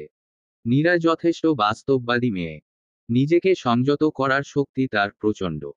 সেই নীরার এমন দশায় বুক বেয়ে কান্না আসছে নম্রতার। ক্যান্টিনের সবাই হা করে মজা গিলছে। অবস্থা বেগতিক দেখে উঠে দাঁড়ালো রঞ্জন। অন্তুকে টেনে সরিয়ে নিয়ে নম্রতাকে ইশারা করল। নাদিম হতভম্ব চোখে তাকিয়ে আছে। কাকে ধমক দিবে, কাকে সান্ত্বনা দিবে ঠিক বুঝে উঠতে পারছে না সে। প্রেম, ভালোবাসার মতো ঠুনকো বিষয়গুলো এই প্রগাঢ় বন্ধুত্বেও এত বড় সংকট তৈরি করতে পারে। নম্রতা নিজেকে সামলে নিয়ে নীরার কাঁধে হাত রাখল। অসহায় কণ্ঠে বলল, দোস্ত, সবাই দেখছে। নীরা উত্তর দিল না। কিছুক্ষণ অন্তুর দিকে তাকিয়ে থেকে শান্ত পায়ে বেরিয়ে গেল। কারো সাথে কথা বলল না। কারো দিকে এক পলক তাকালো না পর্যন্ত। অন্তু ও রঞ্জনকে ধাক্কা দিয়ে ছাড়িয়ে নিল নিজেকে। তারপর বাইক নিয়ে নিরুদ্দেশ। বাকি চারজন দিশেহারা পথিকের মতো চেয়ে রইল। কাকে বুঝাবে? কাকে শাস্তি দেবে? দুইজনেই যে প্রাণ। কিছুক্ষণ নিস্তব্ধ দাঁড়িয়ে থেকে হলের উদ্দেশ্য রওনা দিল নম্রতা। নীরাকে কোনোভাবেই একা ছাড়া চলবে না। কিছুতেই না। ছোঁয়া গাড়ির চাবিটা টেবিলের ওপর রেখে রঞ্জন আর নাদিমের দিকে তাকালো। শান্ত ও শীতল তাদের দৃষ্টি। বিছানার পাশে ফ্লোরে হাঁটু মুড়ে বসে আছে নীরা। হলো ফাঁকা। প্রায় সময়টাতে প্রায় সবাই হলের বাইরে থাকে। নীরা এই প্রথম হাউমাউ করে কাঁদছে। মুখে ওড়না গুজে কান্না নিয়ন্ত্রণের চেষ্টা চালাচ্ছে। মায়ের বলা কথাগুলো ঘুরে ফিরে বুকে কাটার মতো বিঁধছে। তোকে আমি পেটে ধরেছি এই দুঃখেই মরে যেতে ইচ্ছে করছে আমার। হারামজাদি, তুই কি মরে যেতে পারিস না? এক বোতল বিষ খেয়ে মরে জানা। 1 বছর ধরে পাত্র খুঁজতে খুঁজতে যাই একটা জুটলো সেটাতেও বাগড়া। ঢাকায় তুই প্রেম করে বেরাস। নাগর জুটাইছিস। আর কি কি করিস সেখানে? বিয়ে কেন ভেঙে দিল তারা? তোর কাকারা তো পারলে ঢোল পেটাচ্ছে পাড়ায়। আমি নাকি পড়ার নামে মেয়েকে ঢাকাইবে? নীরা আর ভাবতে পারে না। ওর সত্যিই মরে যেতে ইচ্ছে করছে। অন্তু এত পাগল কেন? এত বড় সর্বনাশটা কেন করলো ও? এমন সর্বনাশা ভালোবাসা তো নীরার চাই না। অন্তু ওকে এতটা অসম্মান কি করে করলো? পাড়ায় এখন নীরার জয় জয়কার। নীরা ঢাকায় প্রেম করে। প্রেমিকের সাথে তার বিশেষ ঘনিষ্ঠতা আছে বলেই বিয়ে ভেঙেছে। গ্রামের মানুষ নিশ্চয় আরো বিশ্রী বিশ্রী কথায় জর্জরিত করছে মাকে। এবার কি আরো পাত্র আসবে ঘরে? নীরা নিজের কথা ভাবছে না। তার ছোট একটা বোন আছে। যার বড় বোনের চরিত্রে এত বড় দাগ, তাকে বিয়ে দেওয়াটা কি অত সহজ হবে? কি পোড়াকপালি নীরা। কেন এসেছিল সে ঢাকায়? কেন ভর্তি হয়েছিল এই অভাগা বিশ্ববিদ্যালয়ে? তার থেকে কোনো মধ্যবয়স্ক লোকের বউ হয়ে নির্যাতন সহ্য করাটাও কি ঢের ভালো ছিল না? নীরার আগে দুঃখে হাতের কাছে থাকা কাচের মগটা ছুঁড়ে মারল দূরে। প্রচণ্ড শব্দে চুরমার হয়ে গেল কাচের মগ। অসচেতনতায় বিছানার নিচে থাকা অপ্রয়োজনীয় লোহার শিকড়া ঢুকে গেল হাতে। নীরা শিক বের করা নিয়ে তেমন কোনো ব্যস্ততা দেখালো না। উদাসী ভঙ্গিতে বসে রইল। ভেসে যাক সব রক্ত। সে মরে গেলেই শান্ত হবে পৃথিবী। মায়ের লজ্জা, অন্তর পাগলাটে ভালোবাসা সব ফুরাবে। নীরার মৃত্যুটাই তো চাই। কিন্তু এই মৃত্যুও বড় বিশ্বাসঘাতক। নিমক হারাম। এমন সময়ে হন্তদন্ত করে ছুটে এলো নম্রতা। নীরাকে এমন অগোছালো হয়ে বসে থাকতে দেখে আঁতকে উঠল সে। ফ্লোরে রক্ত গড়াতে দেখে নিঃশ্বাস বন্ধ হয়ে এলো তার। তাড়াহুড়ো করে নীরার পাশে হাঁটু গেড়ে বসল। ডান হাতটা তুলে নিয়ে চোখ মুখ খিচে শিক টেনে বের করল। হাতটা ওড়না দিয়ে বেঁধে দিয়ে অসহায় কণ্ঠে বলল, এসব কি নিরুপাখি? এত কেন ভাবছিস তুই? দুনিয়া ভেসে যাক, আমি তোর সাথে আছি। যে তোর দিকে আঙ্গুল তুলবে তার আঙ্গুল কেটে রেখে দেব। কাঁদিস না সোনা। তুই কাঁদলে আমিও কেঁদে দেব। পরে কিন্তু থামাতে পারবি না। নীরা এবারে নম্রতার ওপর হামলে পড়ল। দুই হাতে ঝাপটে ধরে কান্নায় ভেঙে পড়ল। এই এক আশ্রয় তার। এই মেয়েটা তাকে একটু হলেও বুঝে।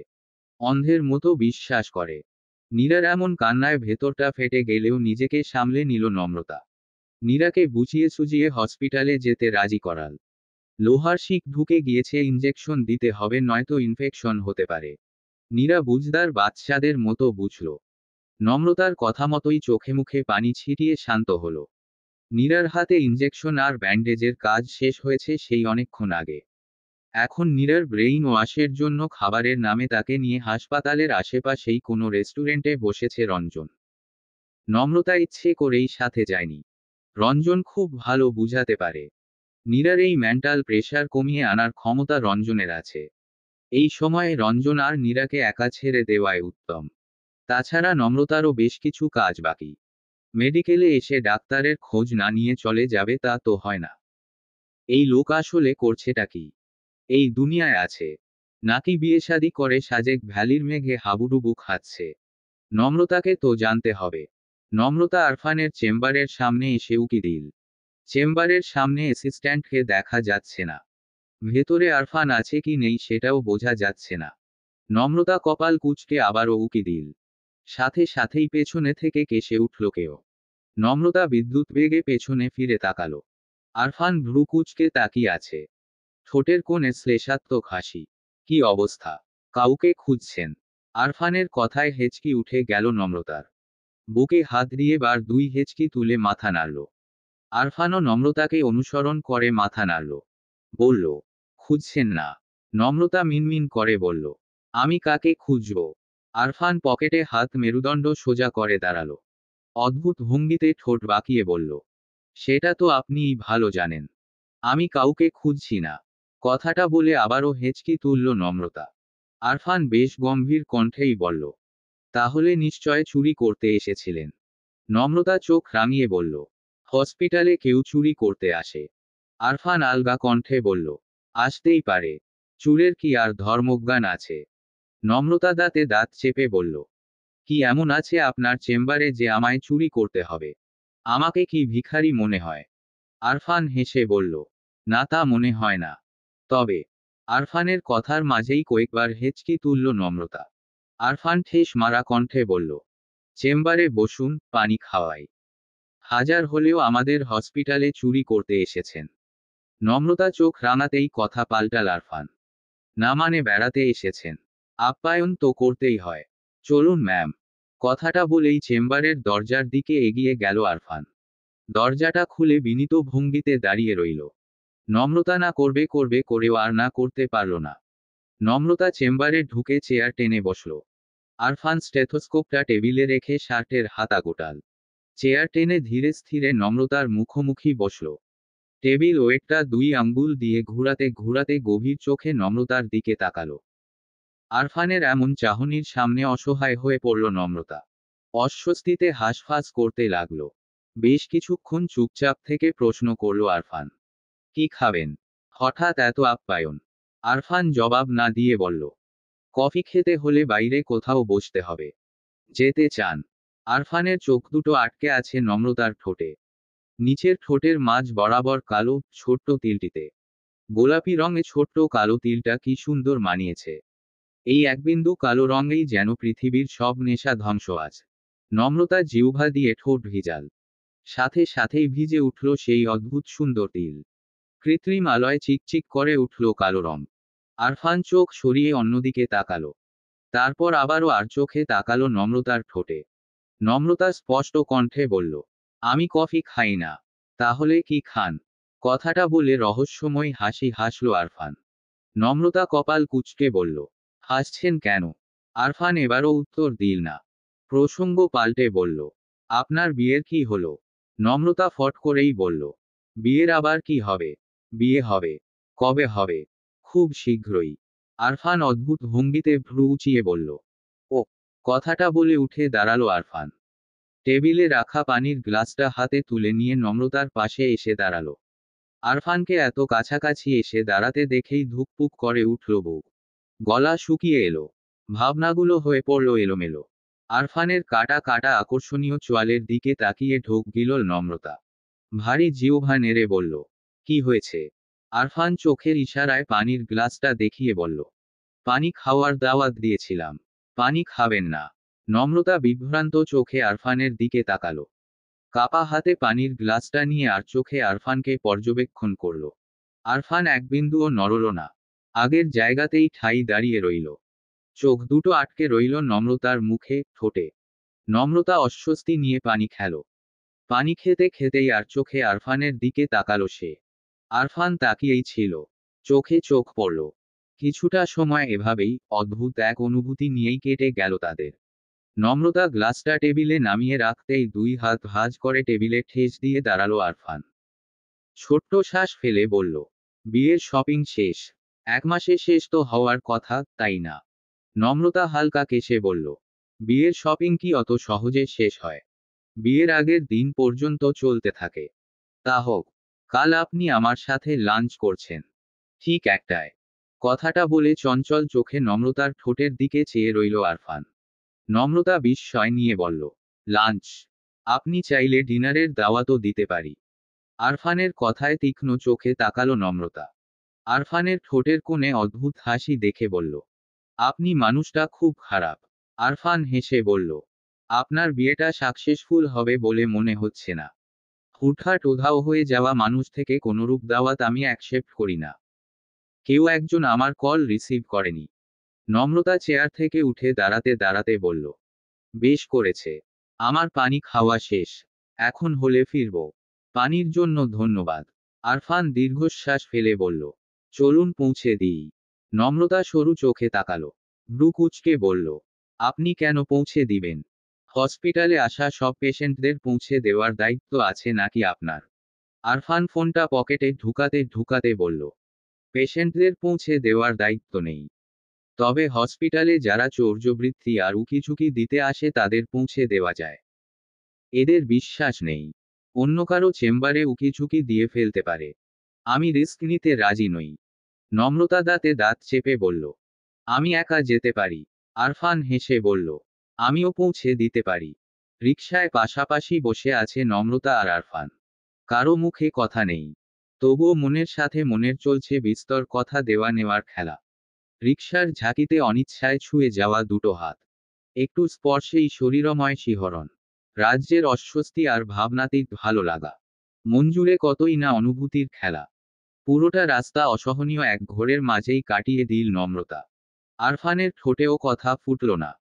হলের কাছাকাছি আসতেই হঠাৎই নম্রতার হাতের উপর হাত রাখল আরফান। ডান হাতের মুঠোতে একটা কাগজ ধরিয়ে দিয়ে দ্রুতই সরিয়ে নিল হাত। নম্রতা চমকে তাকালো। আরফানের ভাবলেশহীন মুখ তখন অন্যদিকে ফেরানো। আরফানের মনের ভাব বুঝা গেল না। নম্রতা হলের সামনে নেমে যেতেই প্রথম কথা বলল আরফান। কিছুই হয়নি এমন একটা ভাব নিয়ে বলল, কাল তবে দেখা হচ্ছে। ভালো থাকবেন। আরফানের ফিরতি রিকশাটির দিকে মহাচ্ছন্নের মতো চেয়ে রইল নম্রতা। রিকশাটা মোড়ের বাঁকে হারিয়ে যেতেই হাতের মুঠোয় থাকা কাগজটির দিকে তাকালো সেই নীল চিরকুট।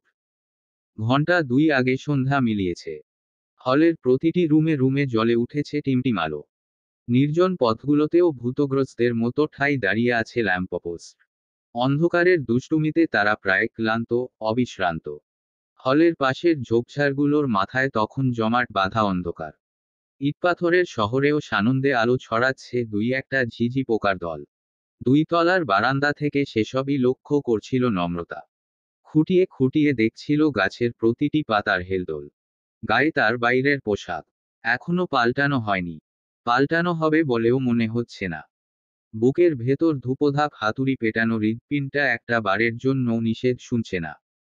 শরতের শিরশিরে বাতাসের সাথে ভেসে আসছে বেলিফুলের সুগন্ধ। পাশের রুমের কেউ একজন দিন কতক আগে বেলিফুলের চারা লাগিয়েছে বারান্দায়। সেই গাছে দুদিন হলো ফুল এসেছে। সেই গন্ধেই মম করছে চারপাশ। বেলিফুলের সুগন্ধটা নাকে আসতেই হৃৎস্পন্দনটা থেমে গেল নম্রতার। হাতে ধরে রাখা নীল চিরকুটটা শক্ত করে চেপে ধরে থম মেরে দাঁড়িয়ে রইল। তারপর ধীর পায়ে সরে এলো জানালার কাছে। জানালার পর্দা ভেদ করে আসা আলোয় চিঠিটা আবারও মেলে ধরল নম্রতা। ওই এক টুকরো চিঠিটাই ১০ম বারের মতো পড়তে আরম্ভ করল। এই তো পরিচিত সেই অক্ষর, পরিচিত সেই স্বাদ, পরিচিত সুগন্ধ। নম্রতা বুক ভরে শ্বাস টেনে টলমলে চোখে চেয়ে রইল নীলাভ কাগজের পাতায়। চিঠিতে সম্বোধন লেখার অভ্যাস আমার কোনো কালেই নেই। চিঠির সম্বোধনে কিছু লিখতে গেলেই মোটা মোটা চোখের অভিমানী একটা মেয়ে চোখে ভাসে।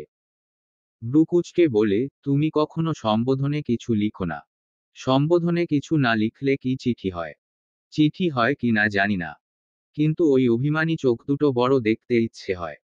বুকে শিশির বিন্দুর মতো শুভ্র অনুভূতির বর্ষণ হয়। সেই অভিমানীকে অভিমান করার অসংখ্য সুযোগ দিতে ইচ্ছে হয়। অবসরে ভাবতে ইচ্ছে করে তার সেই অভিমানী মুখের নিখুঁত অবয়ব। কিন্তু পারি না। প্রত্যেকবারই মনে হয়, সে এমন নয়, অন্যরকম। সবচেয়ে অন্যরকম তার চোখ।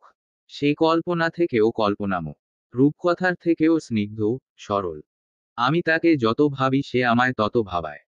অ্যাসাইনমেন্টের খাতায় ভুল করে তার নাম লিখে ফেলি। পাতার পর পাতা লিখে যাই একটাই নাম। নতুন করে অ্যাসাইনমেন্ট করি, সেখানেও সেই একই ভুল। আহ কি যন্ত্রণা! আজকাল প্রেসক্রিপশনের পাতাতেও লেখা হয়ে যায় তার নাম। কাটি, আবার লিখি, আবার কাটি। শেষমেশ নতুন কাগজ টেনে প্রেসক্রিপশন লিখি। আশেপাশে কারো পায়ে নুপুরের শব্দ হলেই চমকে তাকাই। কারো পায়ে তিল দেখলে চমকে উঠি। কিন্তু সবার পায়ের তিল তো তার মতো নেশাতুর নয়, অমন মিষ্টি আর পবিত্রও নয়। আমি জানি না তুমি কে, তবে তোমার পাজুরো আমার ভাবনার খুব কাছে। আমি তোমাকে চিনতে পারছি না ঠিক, তবে তোমার চোখ দুটো আমায় টানছে। সেই চোখজোড়ায় উপচে পড়া অভিমানগুলো বারবার আমার অভিমানীর সাথে মিলে যাচ্ছে। আমার কল্পনায় তুমি ছিলে অন্যরকম, তাই বাস্তবের হঠাৎ সাক্ষাতের জটিলতাটা আমি ধরতে পারছি না। তবে কি আমি প্রেমিক হিসেবে ব্যর্থ? শুনো বিষ ব্যথা, নির্ঘুম রাত্রির নীলব্যথা, আমি আবারও একবার দুঃখ পেতে চাই। মিষ্টি দুঃখ, মিষ্টি ব্যথা পেয়ে সার্থক এক প্রেমিক হতে চাই। আমি খুব চেষ্টা করেও নম্রতা নামের মেয়েটির প্রেমে পড়তে পারছি না। তার চোখ দুটো আমায় টানলেও সেই চোখ আমায় আকৃষ্ট করতে পারছে না। আমি এক জনম, হাজার জনম শুধু শ্যামলতাকেই চাই। তার প্রেমে আকণ্ঠ ডুবে ব্যথায় ব্যথায় মরে যেতে চাই।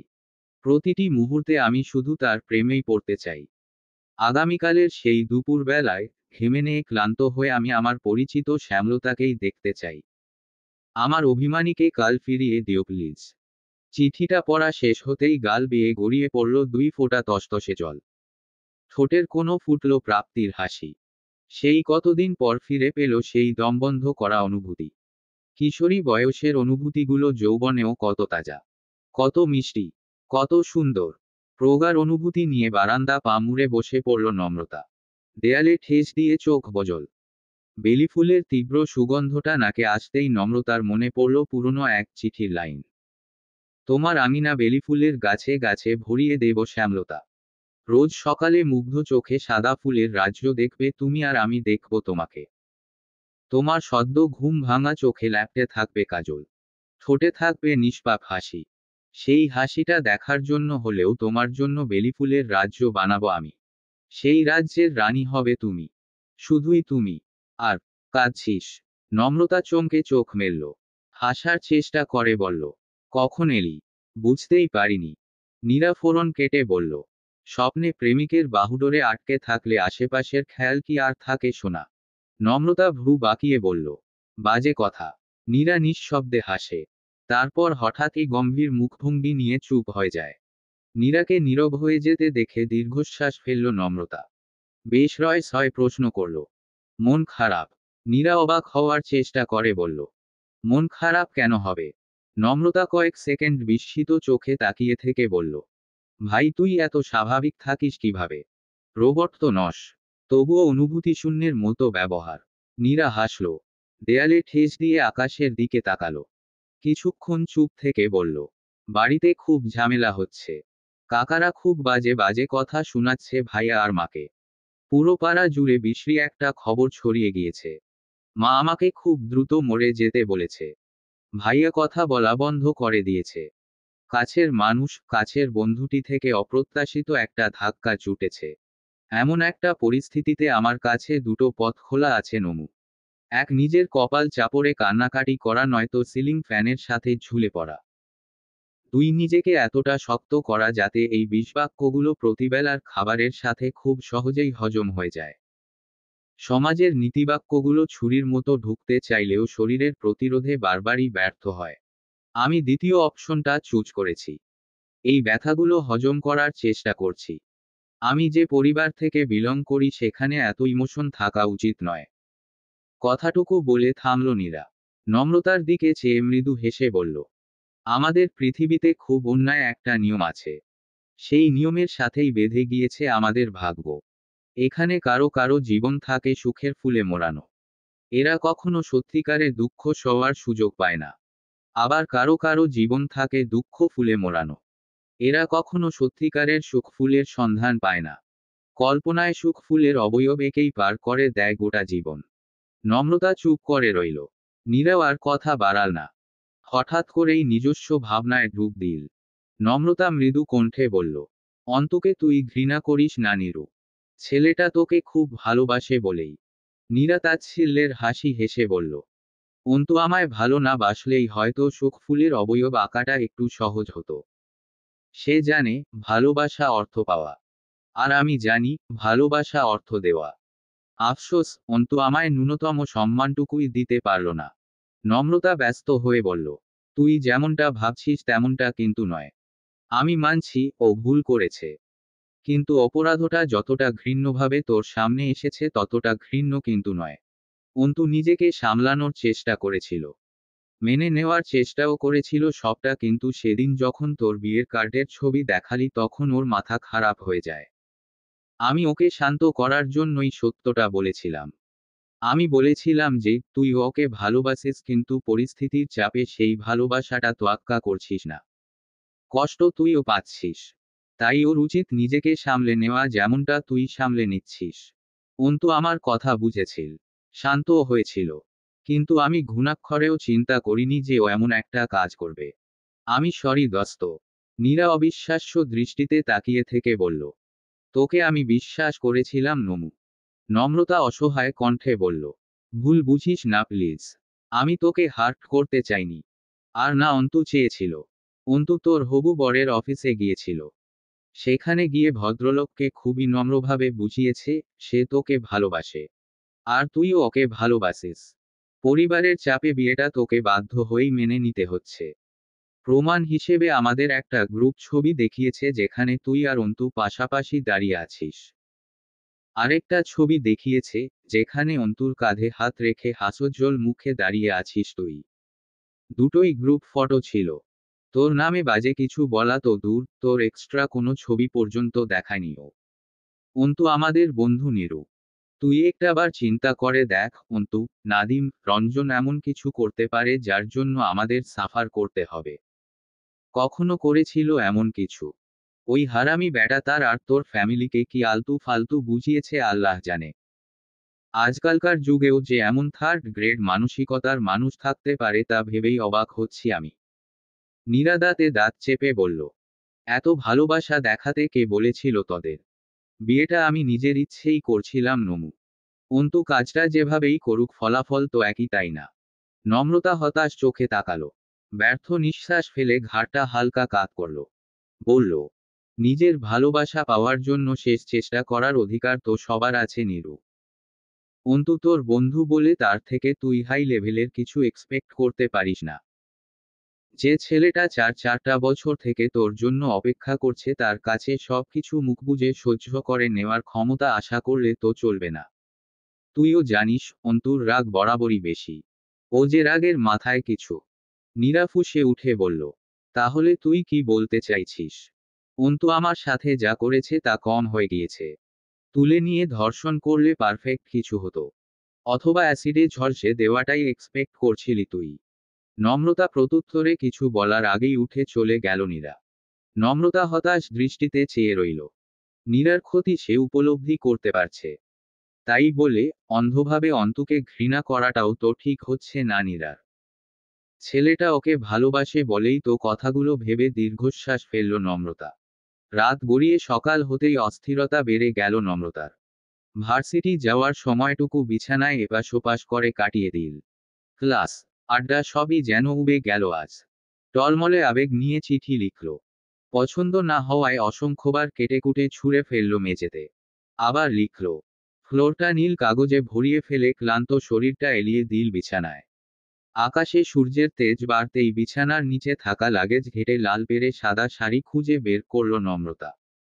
তারপর অনেকদিন আগে চিঠিতে যেমনটা লিখেছিল দুজনে, যেভাবে তাদের প্রথম সাক্ষাৎ হওয়ার কথা ছিল ঠিক সেভাবেই তৈরি হয়ে নিল সে। শাড়িটা সাধারণ বাঙালি মেয়েদের মতো খুব যত্ন করে পরল। চোখে গাঢ় করে কাজল টানল। পাতলা ঠোঁট দুটো লাল রঙের আঙাল। ঘন চুলগুলো পিঠের উপর ছড়িয়ে দিয়ে হাতে পরল কাচের চুড়ি। লাগেজের জিনিস, কাপড়ের র্যাক সব উল্টেপাল্টে ছোট্ট একটা আলতার শিশিও উদ্ধার করল সে। তারপর খুব যত্ন করে ফর্সা পায়ে আলতা লাগালো। কপালে পড়ল ছোট্ট লাল টিপ। কানে ঝুমকো পড়তে পড়তেই ঘড়ির কাঁটা 12র ঘরে এসে ঠেকল। সাথে সাথেই নম্রতার ফোনে মেসেজ টুন বাজল। আরফানের দেওয়া ছোট্ট একটি বার্তা, অপেক্ষা করছি। এতক্ষণ শান্ত থাকলেও শেষ মুহূর্তে এসে নার্ভাস হয়ে পড়ল নম্রতা। হাত পা কাঁপতে লাগলো। অস্বস্তি আর লজ্জায় টিপটিপ করতে লাগলো বুক। নম্রতা কিছুক্ষণ ঘরময় পায়চারি করল। দাঁত দিয়ে নখ কাটল। বারান্দা থেকে নিচের রাস্তায় উকিঝুঁকি দিল। ঠিক তখনই দ্বিতীয় বার্তাটি এলো, 12টা 20 বাজে মিশনম্রতা। নম্রতা বুক ফুলিয়ে শ্বাস নিয়ে নিজেকে শান্ত করল। আয়নায় নিজেকে শেষবারের মতো দেখে নিয়ে সিঁড়ি বেয়ে নেমে গেল নিচে। 2 তলা থেকে গেইট পর্যন্ত পৌঁছাতে পৌঁছাতে অসংখ্যবার একটা চিন্তায় মাথায় খেলে গেল তার। বেশি সেজে ফেললাম না তো? আরফান কি ভাববে তাকে? পরমুহূর্তেই ভাবল, কি ভাববে? সে মোটেও ডাক্তার আরফানের সাথে দেখা করতে যাচ্ছে না। সে যাচ্ছে একান্তই নিজের মানুষটির সাথে দেখা করতে। তার বহু আকাঙ্ক্ষিত সে এর সাথে দেখা করতে। এত অস্বস্তি তাকে মানাবে কেন? গেইটের কাছেই রিকশায় বসে অপেক্ষা করছিল আরফান। গায়ে তার নীল পাঞ্জাবি। ডান হাতের কবজিতে কালো রঙের ঘড়ি। এক হাতের মুঠোয় কালো ফ্রেমের চশমা। সূর্যের ভেজে অনেকক্ষণ আগেই ঘাম ছুটেছে তার শরীরে। আরফান 2 হাতে মুখ ঢেকে জোরাল শ্বাস ফেলল। মুখ থেকে হাত সরিয়ে ঘড়িতে সময় দেখল। তারপর বেখেয়ালি দৃষ্টিতে একবার গেইটের দিকে তাকালো। গেইট থেকে দৃষ্টি ফিরিয়েই কপাল কুঁচকে ফেলল সে। ধীরে ধীরে ঘাড় ঘুরিয়ে আবারও গেইটের দিকে তাকালো। গেইটে দাঁড়িয়ে থাকা রমণীকে দেখেই কপালের ভাঁজটা সরে গিয়ে মসৃণ হয়ে গেল মুখ। ধবধবে ফর্সা নম্রতার গায়ে লাল পেরে সাদা শাড়ি। মায়াবী চোখগুলোতে ঘন কাজল। আরফান ঢোক গিলল। পাঞ্জাবির কলার টেনে ঠিক করতে করতে চোখ ফেরাল সামনে। তারপর আবারও তাকালো নম্রতার চোখে। ঘোর লাগা মুগ্ধ দৃষ্টিটা ধীরে ধীরে পায়ের কাছে এসে ঠেকল। সুন্দর পাজুরো আজ আলতায় রাঙা। হাতে রিনিচিনি কাচের চুড়ির শব্দ। আরফানের মুখটা ধীরে ধীরে উজ্জ্বল হয়ে উঠল। চোখে পর্দায় থাকা দ্বিধাটা সরে গেল মুহূর্তেই। রিকশার এক পাশে সরে বসে নির্বিকার কণ্ঠে বলল, উঠে আসুন। এত রোদ, গরমে মারা যাচ্ছি। আরফানের নির্বিকার কণ্ঠে চোখ তুলে তাকালো নম্রতা। দ্রুত চোখ নামিয়ে নিয়ে রিকশায় উঠে বসল। রিকশায় উঠতে গিয়েই বাহুতে বাহুতে স্পর্শ লাগলো দুজনার। আরফান এবার আর আগের মতো সরে বসল না। দীর্ঘক্ষণ নীরব থেকে বলল, 30 মিনিট অপেক্ষা করালেন আমায়। নম্রতার কাট কাট জবাব, 30 মিনিটেই ক্লান্ত। মেয়েরা চাইলে 4 বছরও অপেক্ষা করতে পারে। অপেক্ষা করতে পারে অনন্ত জীবন। আচ্ছা, 4 বছরে কত মিনিট হয় জানেন? 4 বছরে হয় 20,73,600 মিনিট। সেই হিসেবে 30 মিনিট খুবই অল্প, তাই নয় কি? আরফান জবাব দিল না। চোখ ফিরিয়ে অন্যদিকে তাকালো। ছোট্ট একটা শ্বাস টেনে নিয়ে নম্রতার চোখে চোখ রাখল। গাঢ় কণ্ঠে বলল, অপেক্ষা কি সবসময় একপাক্ষিকই হয়? নম্রতা ভ্রু বাঁকিয়ে তাকালো। হয় না। আরফান নিশ্চুপ চেয়ে রইল নম্রতার চোখে। খুবই সাধারণ মুখটিতে জ্বলজ্বল করা অভিমানী চোখ দুটোতে আকণ্ঠ ডুবে গিয়ে হঠাৎই বলল, আপনাকে দুটো বিষয় জানিয়ে রাখা আমার কর্তব্য। প্রথমত, আপনার অতি শীঘ্রই হয়ে যাওয়া বিয়েটা কখনোই হচ্ছে না। দ্বিতীয়ত, সন্ধ্যার আগে আপনার হলে ফেরাটাও হচ্ছে না। আরফানের কথায় প্রগাঢ় অধিকারবোধের ছাপ পেয়ে ভীষণ অবাক হলো নম্রতা। মনের সুপ্ত কোনো গহ্বরে বয়ে গেল ভালো লাগার হাওয়া। আনন্দে নাকি বিস্মিয়ে হতভম্ব হয়ে জানা নেই নম্রতা ক্ষণকাল নিশ্চুপ চেয়ে থেকে বলল, ডক্টর আরফান আপনি? আরফান তাকিয়েই ছিল। চোখে তার চঞ্চল দৃষ্টি। নম্রতাকে মাঝপথে থামিয়ে দিয়ে একদম অন্যরকম কণ্ঠে বলল, নিষ্প্রভ। নম্রতা একদম ক্ষীণ কণ্ঠে আওড়াল, নিষ্প্রভ। আরফানের চোখে খেলে গেল তৃপ্তির হাসি। খোশমেজাজি কণ্ঠে বলল, কিছু কিছু মানুষের কণ্ঠে আমার নামটা একটু বেশিই মিষ্টি লাগে। এক্ষেত্রে ক্রেডিটটা আমার নামের নাকি বিশেষ কারো কণ্ঠের ঠিক বুঝতে পারছি না। তারপর বাচ্চাদের মতো খুব ছেলেমানুষি কণ্ঠে জানতে চাইল, আপনি বুঝতে পারছেন? ঘর্মাক্ত দুপুরে গাধার মতো খেটে খুঁটে মাত্রই বাসায় ফিরেছেন আনিসুল সাহেব। তেতে উঠা রোদে মাথাটা কেমন ঝিমঝিম করছে। মতিঝিলের অফিস থেকে ধানমন্ডি আসতে সময় লাগে 17 মিনিট। অথচ আনিসুল সাহেবের লেগেছে 1 ঘন্টা 20 মিনিট। এই অসহ্য গরমে লোকাল বাস মানেই বিশ্রী ব্যাপার। 17 মিনিটের পথ অতিক্রম করতে ঘণ্টাখানেক জ্যামে ফেসে থাকা তার থেকেও বিশ্রী ব্যাপার। চারপাশে ঘামের গন্ধ, ধুলাবালি, দমবন্ধ গরম বাতাস আর অযথা চেঁচামেচির মাঝে ঘণ্টামো বসে থাকলে কোনো ভদ্রলোকেরই মেজাজ ঠিক থাকার কথা নয়। আনিসুল সাহেবেরও নেই। তবে তার মেজাজ খারাপের পুরো দোষটা জ্যামের ঘাড়ে চাপিয়ে দেওয়া যায় না। যার ছেলে হুটহাট উধাও হয়ে যায়, তার মেজাজ খারাপ হওয়ার জন্য জ্যামের অপেক্ষা রাখে না। আনিসুল সাহেব হাত মুখ ধুয়ে খেতে বসলেন। স্ত্রী জাহানারা নিঃশব্দে খাবার বেড়ে দিতেই গম্ভীর কণ্ঠে প্রশ্ন ছুড়লেন তিনি, কাল রাতে কোথায় ছিলে? অন্তভাতে হাত দিয়েছে মাত্র। বাবার প্রশ্নে বিচলিত না হয়ে মাথা নুইয়ে চুপ করে রইল। আনিসুল সাহেব আবারও একই প্রশ্ন করলেন। আগের বারের থেকেও ঠান্ডা শোনালো তার কণ্ঠ। অন্তু ভাতের দলাটা গিলে নিয়ে নম্র কণ্ঠে বলল, এক বন্ধুর বাসায় ছিলাম আব্বা। আনিসুল সাহেবের চোয়াল শক্ত হলো। ধীরে ধীরে তপ্ত হয়ে উঠল কণ্ঠস্বর। কেন? ঢাকা শহরে তোমার নিজস্ব বাসায় নিজস্ব রুম থাকা সত্ত্বেও বন্ধুর বাসায় থাকতে হলো কেন? আমি তোমার উত্তরের পেছনে কোনো যৌক্তিকতা পাচ্ছি না। অন্তু উত্তর না দিয়ে ভাত মাখাতে মনোযোগ দিল। আনিসুল সাহেব গম্ভীর কণ্ঠে প্রশ্ন করলেন, তুমি রাতে ফিরছ না? এই সংবাদটা বাসায় জানানো উচিত ছিল বলে কি তোমার মনে হচ্ছে না? জি, মনে হচ্ছে। তাহলে জানাওনি কেন? অন্তু উত্তর দিল না। কিছুক্ষণ নীরব বসে থেকে হুট করেই অদ্ভুত এক প্রস্তাব দিয়ে বসল, আমি বিয়ে করতে চাই আব্বা। আনিসুল সাহেব হতভম্ব চোখে ছেলের মুখের দিকে চেয়ে রইলেন। শীতল কণ্ঠে শুধালেন, কি বললে? অন্তু নির্বিকার কণ্ঠে জবাব দিল, আমি বিয়ে করতে চাই। আনিসুল সাহেব খাবার খাওয়ায় মনোযোগী হলেন। কয়েক লোকমা খাবার খেয়ে খুবই স্বাভাবিক কণ্ঠে প্রশ্ন করলেন, তুমি কোনো মেয়ের সাথে সম্পর্কে জড়িয়েছ? রাতের সময়টা তার সাথেই কাটিয়েছ বা কিছু? জি না। আনিসুল সাহেব ঠান্ডা চোখে তাকালেন। তাহলে হঠাৎ বিয়ে করতে চাইছো কেন? আমার প্রয়োজন। এবার যেন বিস্ফোরণ ঘটল। টেবিলে থাকা কাচের জগটা মেঝেতে ছুঁড়ে ফেললেন আনিসুল সাহেব। জগটা তীব্র ঝনঝন শব্দ তুলে ইহলোক ত্যাগ করল। অন্তুর 10ম শ্রেণী পড়ুয়া ভাই টেলিভিশন বন্ধ করে ভীত চোখে চেয়ে রইল বাবা আর ভাইয়ের দিকে। অন্তুর মা আঁতকে উঠে বললেন, আহ, অযথা জিনিসপত্র ভাঙছো কেন বল তো? ছেলেটাও তো মাত্র ফিরল। খাওয়া শেষ করেও তো কথা বলা যায় নাকি? আনিসুল সাহেব গর্জে উঠে বললেন, চুপ! একটা কথা বলবা তো থাপ্পড় দিয়ে চাপার দাঁত ফেলে দেব বেয়াদব মহিলা। আমার টাকায় কেনা জিনিস আমি ভাঙুক তাতে তোমার সমস্যা কই? যেখানে সমস্যা হওয়ার কথা সেখানে তো তোমায় দেখা যায় না। একমাত্র তোর জন্য ছেলেগুলো এতটা বেয়ারা হয়েছে। সবার মতো যদি বউ পেটাতে পারতাম, পিটিয়ে পিঠের চামড়া তুলতে পারতাম, তাহলে ছেলেও থাকতো টাইট। তোকে পিটিয়েই ছেলে ঠিক করতে হবে আমায়। সারাদিন বাসায় বসে করিস কি তুই? ছেলে সামলাতে পারিস না? অন্তু শীতল অথচ কড়া কণ্ঠে বলল।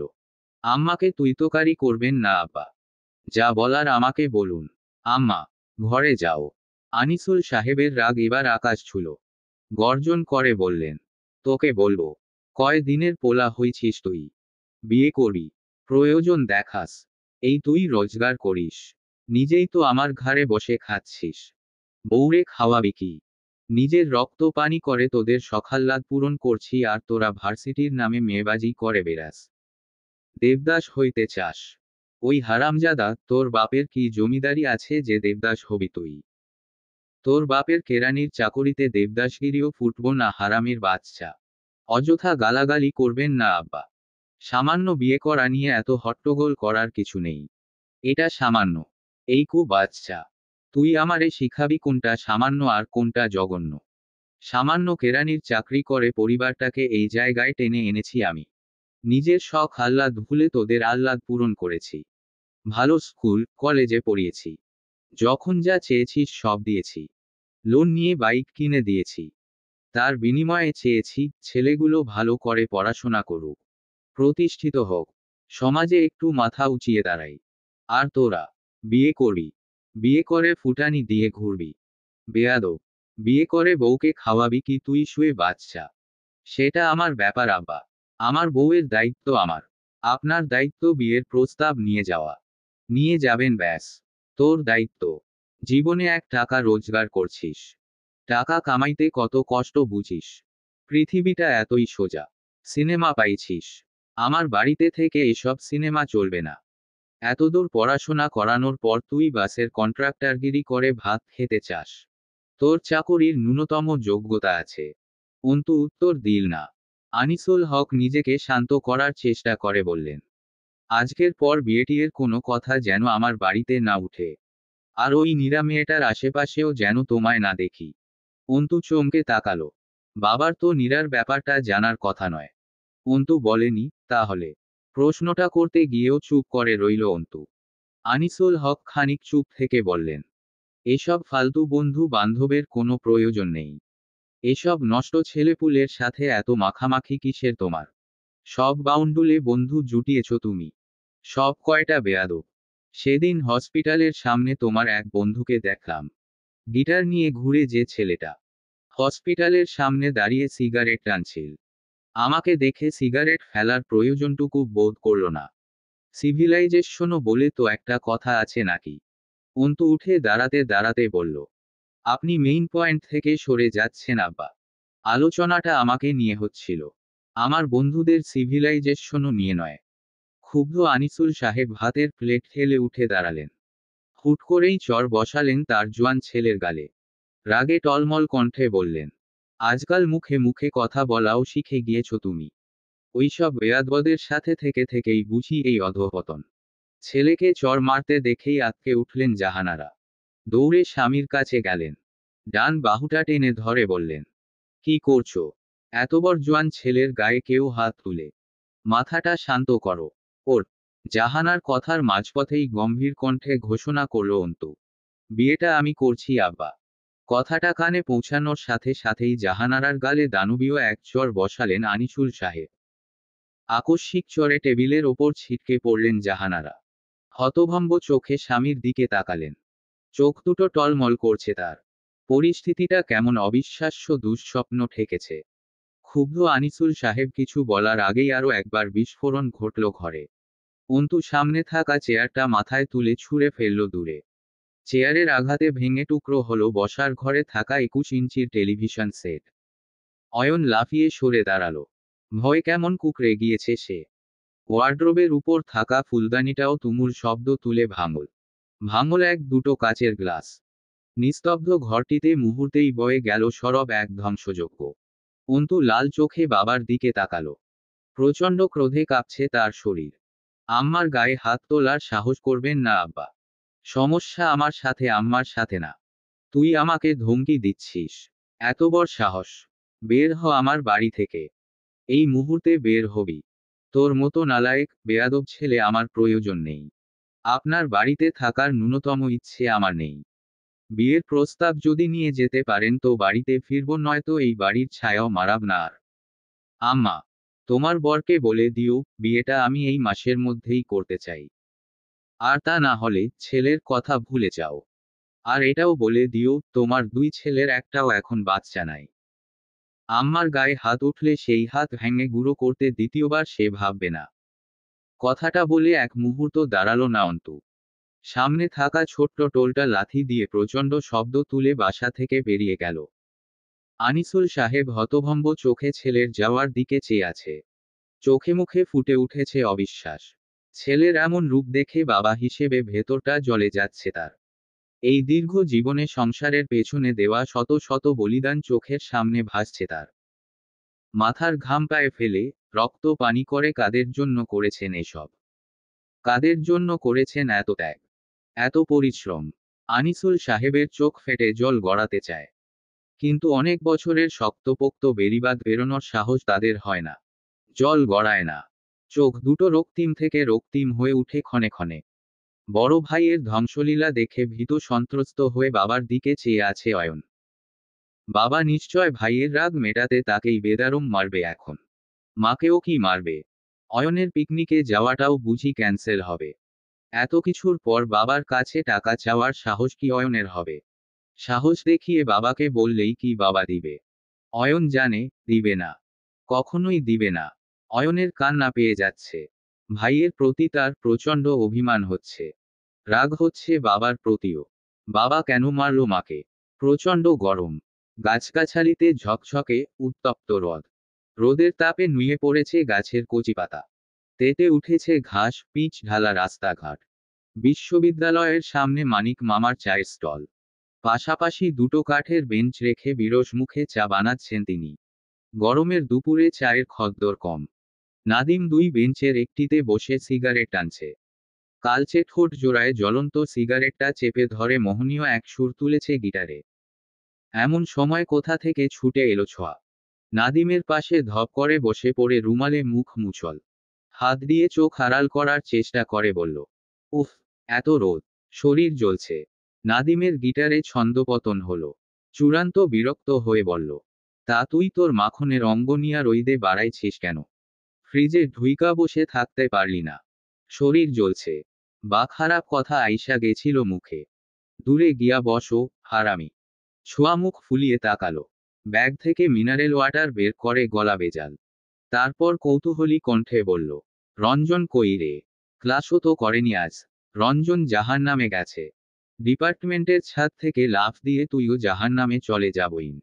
দয়া কর। তোর এই স্টাইল মার্কা বাংলা শুনলে মেজাজ খারাপ হইয়া যায় আমার। বালের স্টাইল। ছোঁয়ার মেজাজ খারাপ হয়ে যাচ্ছে। অতিরিক্ত মেজাজ খারাপে কান্না পেয়ে যাচ্ছে। নাদিমের এইসব থার্ড ক্লাস কথাবার্তা শুনলে গা জ্বালা করে তার। একটা মানুষের মুখের ভাষা এত অশ্লীল হয় কি করে? ছোঁয়ার আগে গোজগোজ করতে করতে বলল, নমু আর নিরুও ভার্সিটি আসেনি আজ। ফাজিলগুলো আমাকে একবার বললেই পারত। এসব তাদের প্রিপ্লেন্ড। ওরা আসবে না জানলে মরে গেলেও আসতাম না আমি। আর না তোর মতো ফাজিলের সাথে মুখ নাড়তে হতো। নার্স কেন মুখ? আমি কইছি মুখ নাড়তে। তোর কি দুনিয়াতে আর কোনো কাম নাই বাপ? সব সময় আমার গায়ে লগে ঢলাঢলি করস কেন? সরে বসো। ছোঁয়া এক লাফে সরে বসল। চোখ মুখ কুঞ্চকে ফেলল বিরক্তিতে। ছি, কথার কি ছিরি? মাম্মাম ঠিকই বলে, তুই একটা থার্ড গ্রেড ছেলে। I should avoid you. ছোঁয়ার কথায় দাঁত বের করে হাসল নাদিম। লম্বা হাত বাড়িয়ে ছোঁয়ার মাথায় চাটি মারল। সিগারেটে একটা সুখ টান দিয়ে বলল, ওহে ইংরেজের বাচ্চা বলদা, প্লিজ প্লিজ এভয়েড মি। তোর মতো বলদ আমায় এভয়েড করলে জানে বাঁচি। তু। নাদিমের কথা শেষ না হতেই অন্তুর আগমন ঘটল। এসেই কোনরূপ কথাবার্তা ছাড়া লাথি দিয়ে উল্টে ফেলল কাঠের বেঞ্চি। ছোঁয়া চোখ বড় বড় করে চেয়ে আছে। নাদিম শান্ত চোখে চেয়ে সিগারেটে শেষ টান দিল। অন্তু রাগে ফুঁসছে। প্রচণ্ড রাগে উল্টে পড়া বেঞ্চিতেই ক্রমাগত লাথি দিচ্ছে। নাদিম শান্ত ভঙ্গিতে সিগারেটটা ফেলে পায়ে মারিয়ে আগুন নেভাল। ভ্রু নাচিয়ে প্রশ্ন করল, এই যে লায়ক শাকিব খান, কাহিনী কি তা মামা? এসেই অ্যাকশন মুভি শুরু কইরা দিছস ক্যারে। অন্তুর রাগ কমছে না। বেঞ্চে আরো দুটো লাথি দিয়ে নিজের চুল খামচে ধরল সে। মুখ দিয়ে অদ্ভুত তীক্ষ্ণ একটা শব্দ বের করে দুই হাতে মাথা চেপে নিজেকে শান্ত করার চেষ্টা করল। অন্তু ছোঁয়ার পাশে বসতেই সরে গিয়ে নাদিমের গা ঘেঁষে বসল ছোঁয়া। নাদিমের শার্ট খামচে ধরে ফিসফিস করে বলল, দোস্ত, অন্তুর সাথে কি প্যারানর্মাল কিছু ঘটছে নাকি? ভূতপ্রেত টাইপ কিছু? আমার ভয় লাগছে। নাদিম রাগে কটমট করে বলল, আল্লাহ, ছোয়াইয়ারে, চর থাপড়া না খাইতে চাইলে ছাড় আমারে। গরমে মইরা যাইতাছি, তার ওপর গায়ে আইসা পড়তাছিস। সর সর। ছোঁয়া ভয়ে ভয়ে সরে বসল। নাদিম কপাল কুঁচকে বলল, হইছেটা কি? বাম মাছের মতো লাফাইতেছিস কেন? অন্তু দাঁতে দাঁত চেপে বলল, এরা চাইতাছে আমি মরে যাই। আমি মরলে এদের শান্তি। শালার সব কয়টাকে খুন করতে পারলে শান্তি পাইতাম। ঝোঝরা করে দিল কলিজা। নাদিম হতাশ দীর্ঘশ্বাস ফেলে অন্তুর দিকে চেয়ে রইল। ছোঁয়ার চোখে মৃদুমন্দ ভয়। ঘড়ির কাঁটা ৩টা ছুঁই ছুঁই। রবীন্দ্র সরোবরে লেকের পাশে বসে আছে আরফান নম্রতা। দুজনেই নিশ্চুপ। এই নিশ্চুপ অনুভূতিগুলোই কত প্রবল, কত তীব্র।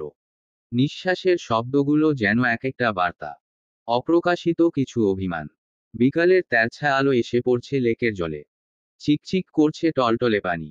সেদিকে তাকিয়ে থেকেই দীর্ঘশ্বাস ফেলল আরফান। গত ২.৫ ঘন্টা থেকে নিশ্চুপ বসে আছি আমরা। নম্রতা তাকালো। গরম আর ঘামে কাজলের রেখা খানিক ল্যাপটে গিয়েছে চোখে। ঘর্মাক্ত তেলতেলে মুখটা বড্ড স্নিগ্ধ লাগছে। আরফান অভিমানী চোখ দুটোতে নিষ্পলক চেয়ে থেকে ঢোক গিলল। নম্রতার ঠোঁটে বাঁকা হাসি ফুটতেই চোখ দুটো গিয়ে আটকালো পাতলা ঠোঁট জোড়াতে। আপনি সব সময় টাইম টু টাইম কাজ করেন। ১ মিনিট এপাশ-ওপাশ নয়, কার টু কার। আরফান নম্রতার ঠোঁট থেকে চোখ সরিয়ে চোখের দিকে তাকালো। আমি অযথা সময় নষ্ট করতে পারি না। ছোটবেলার অভ্যাস। হুটহাট হারিয়ে যাওয়াও হয়তো কিছু মানুষের ছোটবেলার অভ্যাস। আরফান ছোট্ট একটা শ্বাস টেনে নিয়ে বলল, আপনি কথায় কথায় এত ফোড়ন কাটেন কেন বলুন তো? সত্য বললে মানুষ ফোড়নই ভাবে। কথাটি বলে মুখ ঘুরাল নম্রতা। আরফান দীর্ঘশ্বাস ফেলল। আমাদের কি আর কোনো কথা নেই? আপনার পুরো নাম কি? আরফান নিষ্প্রভ, ব্যাপারটা কি? ছদ্মবেশ ধারণ করে ঘুরে বেড়াচ্ছেন কেন? আরফান হাসল। নম্রতার রক্তিম মুখটির দিকে চেয়ে বলল, ছদ্মবেশ কোথায়? আরফান নিষ্প্রভ, দুটোই আমার নাম। তবে নিশাদ ভাইয়া জানে না কেন এই নাম। উনি তো আপনার ভালো বন্ধু, না? নিশাদ আমার কলেজের বন্ধু। তাছাড়া স্কুল কলেজ বা ভার্সিটিতে কাউকেই জানানো হয়নি এই নাম। নিষ্প্রভ নামটা আমার ব্যক্তিগত। এই নামে ডাকার অধিকার শুধুই কিছু ব্যক্তিগত মানুষদের। মানুষ আবার ব্যক্তিগত হয় নাকি? অবাক কণ্ঠে প্রশ্ন করল নম্রতা। আরফানের হাস্যোজ্জ্বল উত্তর, আপনার সে যদি ব্যক্তিগত হতে পারে তাহলে মানুষ ব্যক্তিগত কেন হবে না? আপনি কোনোভাবে আপনার সেকে পশু শ্রেণীর অন্তর্ভুক্ত করে ফেলেননি তো? আরফানের কথায় হেসে ফেলল নম্রতা। আরফানও হাসল। লেকের জলে দৃষ্টি রেখে হঠাৎই প্রশ্ন করল সে, আপনি নিশাদকে ওভাবে খুঁজছিলেন কেন? আমি তো ভেবেছিলাম ওর সাথে আপনার বিশেষ কোনো সম্পর্ক আছে। সেটা আমি বলবো না। পারলে নিজে খুঁজে বের করুন, নয়তো কৌতূহল দমন করুন। আরফান হেসে বলল, আপনার বিষয়ে কৌতূহল দিনকে দিন বাড়ছে, বই কমছে না। এই অপ্রতিরোধ্য কৌতূহল দমন করাও যাচ্ছে না। এত এত কৌতূহল মাথায় নিয়ে আজ রাত থেকে আমার ঘুম হবে বলে মনে হচ্ছে না। নম্রতা সন্দিহান কণ্ঠে বললেন, তার আগে বলুন আপনার প্রিয় মানুষটিকে। কার জন্য অত উতলা হয়ে উঠতেন আপনি? ৫টা বাজতেই কার কাছে ছুটে যেতেন? বিয়ে টিয়ে করে ফেলেননি তো? আরফানের গম্ভীর উত্তর, বিয়ে করে ফেললে কি করবেন? নম্রতা জ্বলন্ত চোখে চেয়ে রইল। কিছুক্ষণ নীরব দৃষ্টি বিনিময়ের পর হঠাৎই অদ্ভুত এক কাজ করে বসল নম্রতা। আরফানের পাঞ্জাবির কলার খামচে ধরে নিজের দিকে টেনে নিল। শক্ত কণ্ঠে বলল, খুন করে ফেলব। প্রেম করবেন একজনের সাথে আর বিয়ে অন্যজনকে? এত সহজ? নম্রতার হঠাৎ আক্রমণে হতবিহ্বল দৃষ্টিতে তাকালো আরফান। চোখ ঘুরিয়ে একবার নম্রতার হাতের দিকে তাকালো। তারপর চোখ দুটো নিবন্ধ করল নম্রতার খ্যাপাটে মুখে। নম্রতার টানা টানা অভিমানী চোখ। ছোট্ট সুন্দর মুখটা এতটা কাছে পেয়ে বুকের ভেতরে অবাধ্য তরল এক চাওয়া উকি দিয়ে গেল। খুবই সন্তর্পণে চোখ নামিয়ে নম্রতার ঠোঁটের দিকে তাকালো সে। মৃদু কণ্ঠে উত্তর দিল, তাহলে আপনি এত নাচানাচি করে বিয়ের শপিং করলেন যে? একজনকে প্রেমে ডুবিয়ে অন্যজনকে বিয়ে করার এত তাড়া? আরফানের কথায় চাহনিতে কি ছিল জানা নেই, তবে হঠাৎই ভীষণ লজ্জা পেয়ে গেল নম্রতা। আরফানের কলার ছেড়ে দিয়ে অন্যদিকে মুখ ঘুরিয়ে বসে রইল সে। ঠোঁটে ঝুলতে লাগলো অপ্রতিরোধ্য লাজুক হাসি। আরফানও হাসল নিঃশব্দে। পাঞ্জাবির পকেট থেকে বেলি ফুলের মালা বের করে বলল, 5টা থেকে 7টা সময়টুকু শ্যামলতা আর আমার একান্ত কিছু সময়। ওই সময়টুকুতে এমনই কোনো একটা বেঞ্চে বেলি ফুলের মালা হাতে বসে থাকতাম আমি। শ্যামলতা তখন খুব আয়োজন করে আমার কল্পনায় আসত। পাশে বসত, পরনে থাকতো সাদা লাল শাড়ি, খোলা চুল, চোখে কাজল। শ্যামলতা নিরন্তর গল্প করত, হাসত, অভিমান করত। আমি তাকে ফুল দিতেই সে খুশিতে ঝুমঝুম করে ফুল নিয়ে চুলে বাঁধত। কখনো শহরের অলিতে গলিতে উদ্দেশ্যহীন হেঁটে আমার দস্যি শ্যামলতাটাকে খুঁজে বেড়াতাম। কখনো বা গ্রন্থাগারের ধূলিমাখা বইগুলোতে চেয়ে থাকতাম নির্নিমেষ। আবার কখনো শ্যামলতার বেলি ফুলের রাজ্যে আকণ্ঠ ডুবে থাকতাম। উল্টেপাল্টে দেখতাম তার ছেলেমানুষি প্রেমপত্র। এটুকু বলে থামল আরফান। নম্রতার দিকে ফিরে তাকিয়ে চঞ্চল কণ্ঠে বলল, আপনি কি জানেন, আমি শ্যামলতাকে বিয়ে করে ফেলেছি, আমার কল্পনায়। কল্পনায় সে আমার স্ত্রী, বড় অবাধ্য স্ত্রী। সেদিন আপনি জড়িয়ে ধরার পর থেকে বউ হারিয়ে বিপত্নিক হয়ে গিয়েছি আমি। বউ কল্পনায় হানা দিচ্ছে না, আমার পাশে বসছে না, তার জায়গায় সদর্পে বসে আছেন আপনি। আপনিও বড় অবাধ্য, আর এই বেলিফুলের মালাটাও বড় অবাধ্য। অবাধ্য রমণীটির চুল ছাড়া অন্য কারো চুলে বাধা পড়তে তার খুব বেশি আপত্তি। নম্রতা উঠে দাঁড়ালো, আরফানের হাতে চিঠির খামটা ধরিয়ে দিয়ে শক্ত কণ্ঠে বলল, বেলিফুলের মালাকে বলে দিবেন, এই অবাধ্য রমণী তাকে গ্রহণ করতে পারছে না। অবাধ্য রমণীর রাজ্যে তীব্র অবরোধ চলছে। যদি কখনো অবরোধ ভেঙে জোয়ার আসে, অভিমান ভেঙে চুরে লজ্জা আসে, সেদিন ভেবে দেখা যাবে। ততদিন অপেক্ষা চলুক। বেলিফুলের আজ তীব্র অপেক্ষার দিন। কথাটা বলে ফেরার পথে পা বাড়াল নম্রতা। 2-1 পা এগিয়ে যেতেই পেছনে থেকে হাত আঁকড়ে ধরল কেউ। নম্রতা ফিরে তাকানোর আগেই ঘাড়ের কাছে পেল গরম নিঃশ্বাসের স্পর্শ। নম্রতার শরীরে কাঁপুনি দিয়ে উঠল। নিঃশ্বাস হলো ঘন। কেউ একজন খুব যত্ন করে মালা জোড়াল তার চুলে। হাতটা ছেড়ে দিয়ে ফিসফিস করে বলল, অবাধ্য বেলিফুলের অত ধৈর্য নেই অবাধ্য সুন্দরী। অত অপেক্ষা তার সইবে না। নম্রতা এক মুহূর্ত দাঁড়ালো না। এখানে আর দাঁড়িয়ে থাকা চলে না। এই লোকের সামনে দাঁড়িয়ে থাকলে তার নিশ্চিত মৃত্যু। অনুভূতিময় ভয়ানক মৃত্যু। আজ সপ্তাহ খানেক পর মৌসিকে পড়াতে এসেছে নাদিম। গোটা সপ্তাহ নিরুদ্দেশ থাকার পরও তাকে কোনরূপ প্রশ্ন করা হয়নি। কেন প্রশ্ন করা হয়নি তা ঠিক ধরতে পারছে না নাদিম। ধরার জন্য যে বিশেষ চেষ্টা চালাচ্ছে এমনটাও নয়। তার চোখ মুখে বিন্দুমাত্র চিন্তা বা আগ্রহ দেখা যাচ্ছে না। মৌসি মাথা নিচু করে ইংরেজি ট্রান্সলেশন করছে। গায়ে কটকটে লাল কামিজ। রোজকার চেহারাটা আজ একটু বেশিই সতেজ। চোখে মুখে হাসি হাসি ভাব। মৌসি লেখা থামিয়ে মাথা উঁচিয়ে তাকালো। চোখে তার প্রগাঢ় চঞ্চলতা। নাদিম ভ্রু কুঁচকে বলল, কি ব্যাপার? মৌসি হাসল। সাথে সাথেই যেন বাম গালের এক চিমটি মাংস অদৃশ্য হলো কোথাও। গালের মাঝ বরাবর ছোট্ট একটা গর্ত তৈরি হলো। ভারী মিষ্টি দেখালো সেই মুখ। পাতলা ঠোঁট নেড়ে শুধাল, আমার একটা ইচ্ছে পূরণ করবেন স্যার, প্লিজ। মৌসির আশাভরা সকৌতুক চোখের দিকে তাকিয়ে খুবই স্বাভাবিক কণ্ঠে জবাব দিল নাদিম, না। মৌসির মুখটা মুহূর্তেই চুপসে গেল। এই লোকটা ভারী অভদ্র। বিন্দুমাত্র ম্যানার্স নেই। মুখের ওপর কথা বলতে 2 সেকেন্ডও ভাবতে হয় না তার। না শুনেই না করে দিলেন কেন? এভাবে কাউকে না করতে নেই। মিছে মিছেও তো রাজি হতে পারতেন। আমি নিশ্চয় ভয়াবহ কিছু চাইতাম না। মৌসির কণ্ঠে তরল অভিমান। নাদিম মৃদু হেসে বলল, আমি অযথা মিথ্যা বলি না মৌসি। তাই বলে এভাবে অপমান করবেন?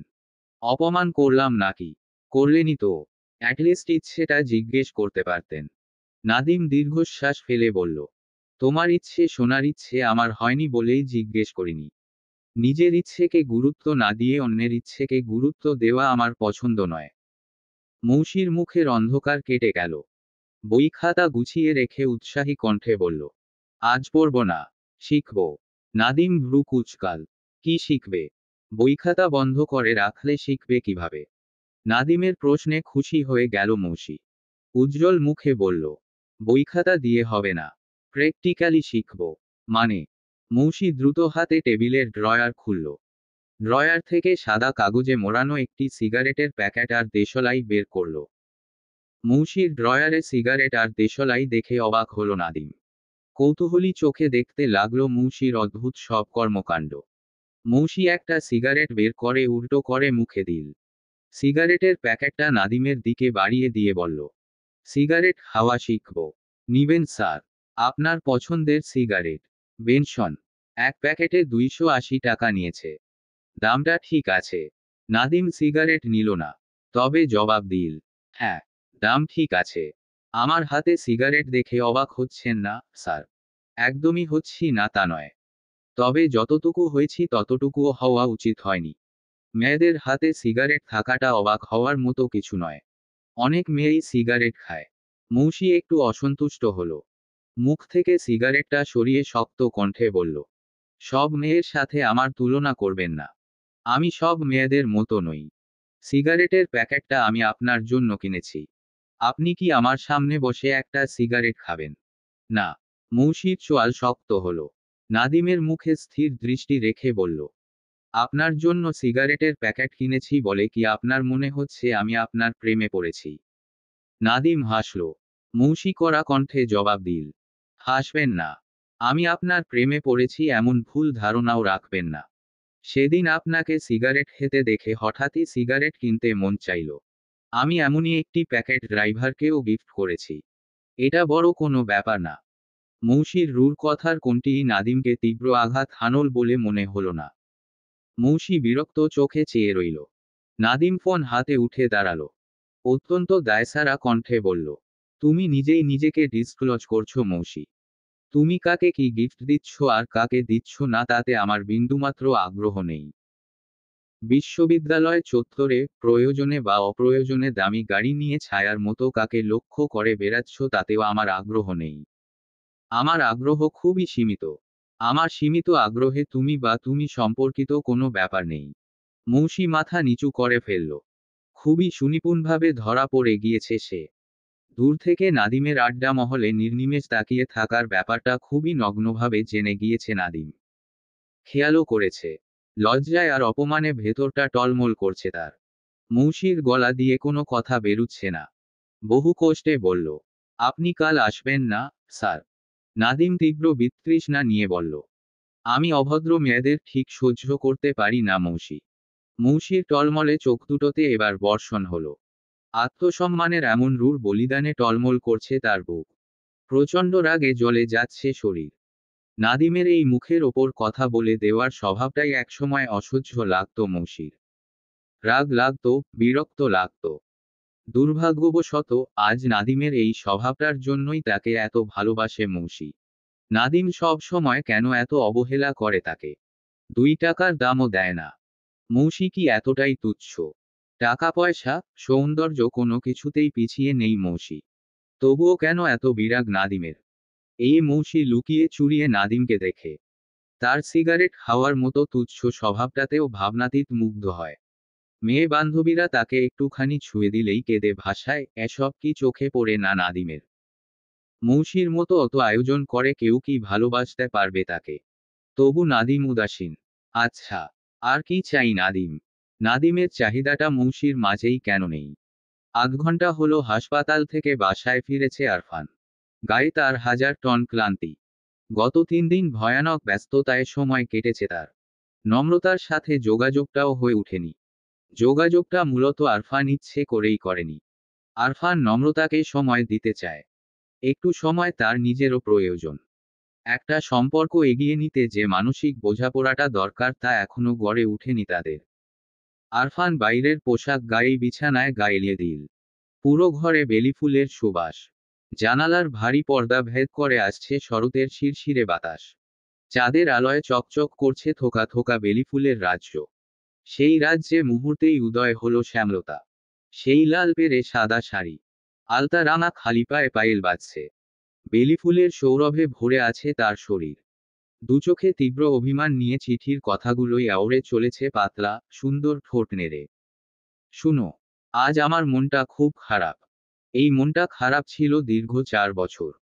প্রগাঢ় এক মন খারাপ নিয়েই কিশোরী থেকে যুবতী হয়েছি। নিতান্তই বাদশা থেকে পরিপূর্ণ নারী হয়েছি। তুমি প্রশ্ন করেছিলে তুমি হারিয়ে গিয়েছ নাকি হারিয়ে ফেলেছ আমায়। আমি প্রশ্ন করতে চাই, তুমি কি ভালোবেসেছিলে নাকি জাদু করেছিলে আমায়। না দেখে না শুনে এক কাল্পনিক পুরুষের প্রতি এই প্রগাঢ় ভালোবাসা কি করে তৈরি হয়েছিল, জানি না। কি করে তাকে পাওয়ার জন্য ব্যাকুল হয়ে গিয়েছিলাম, জানি না।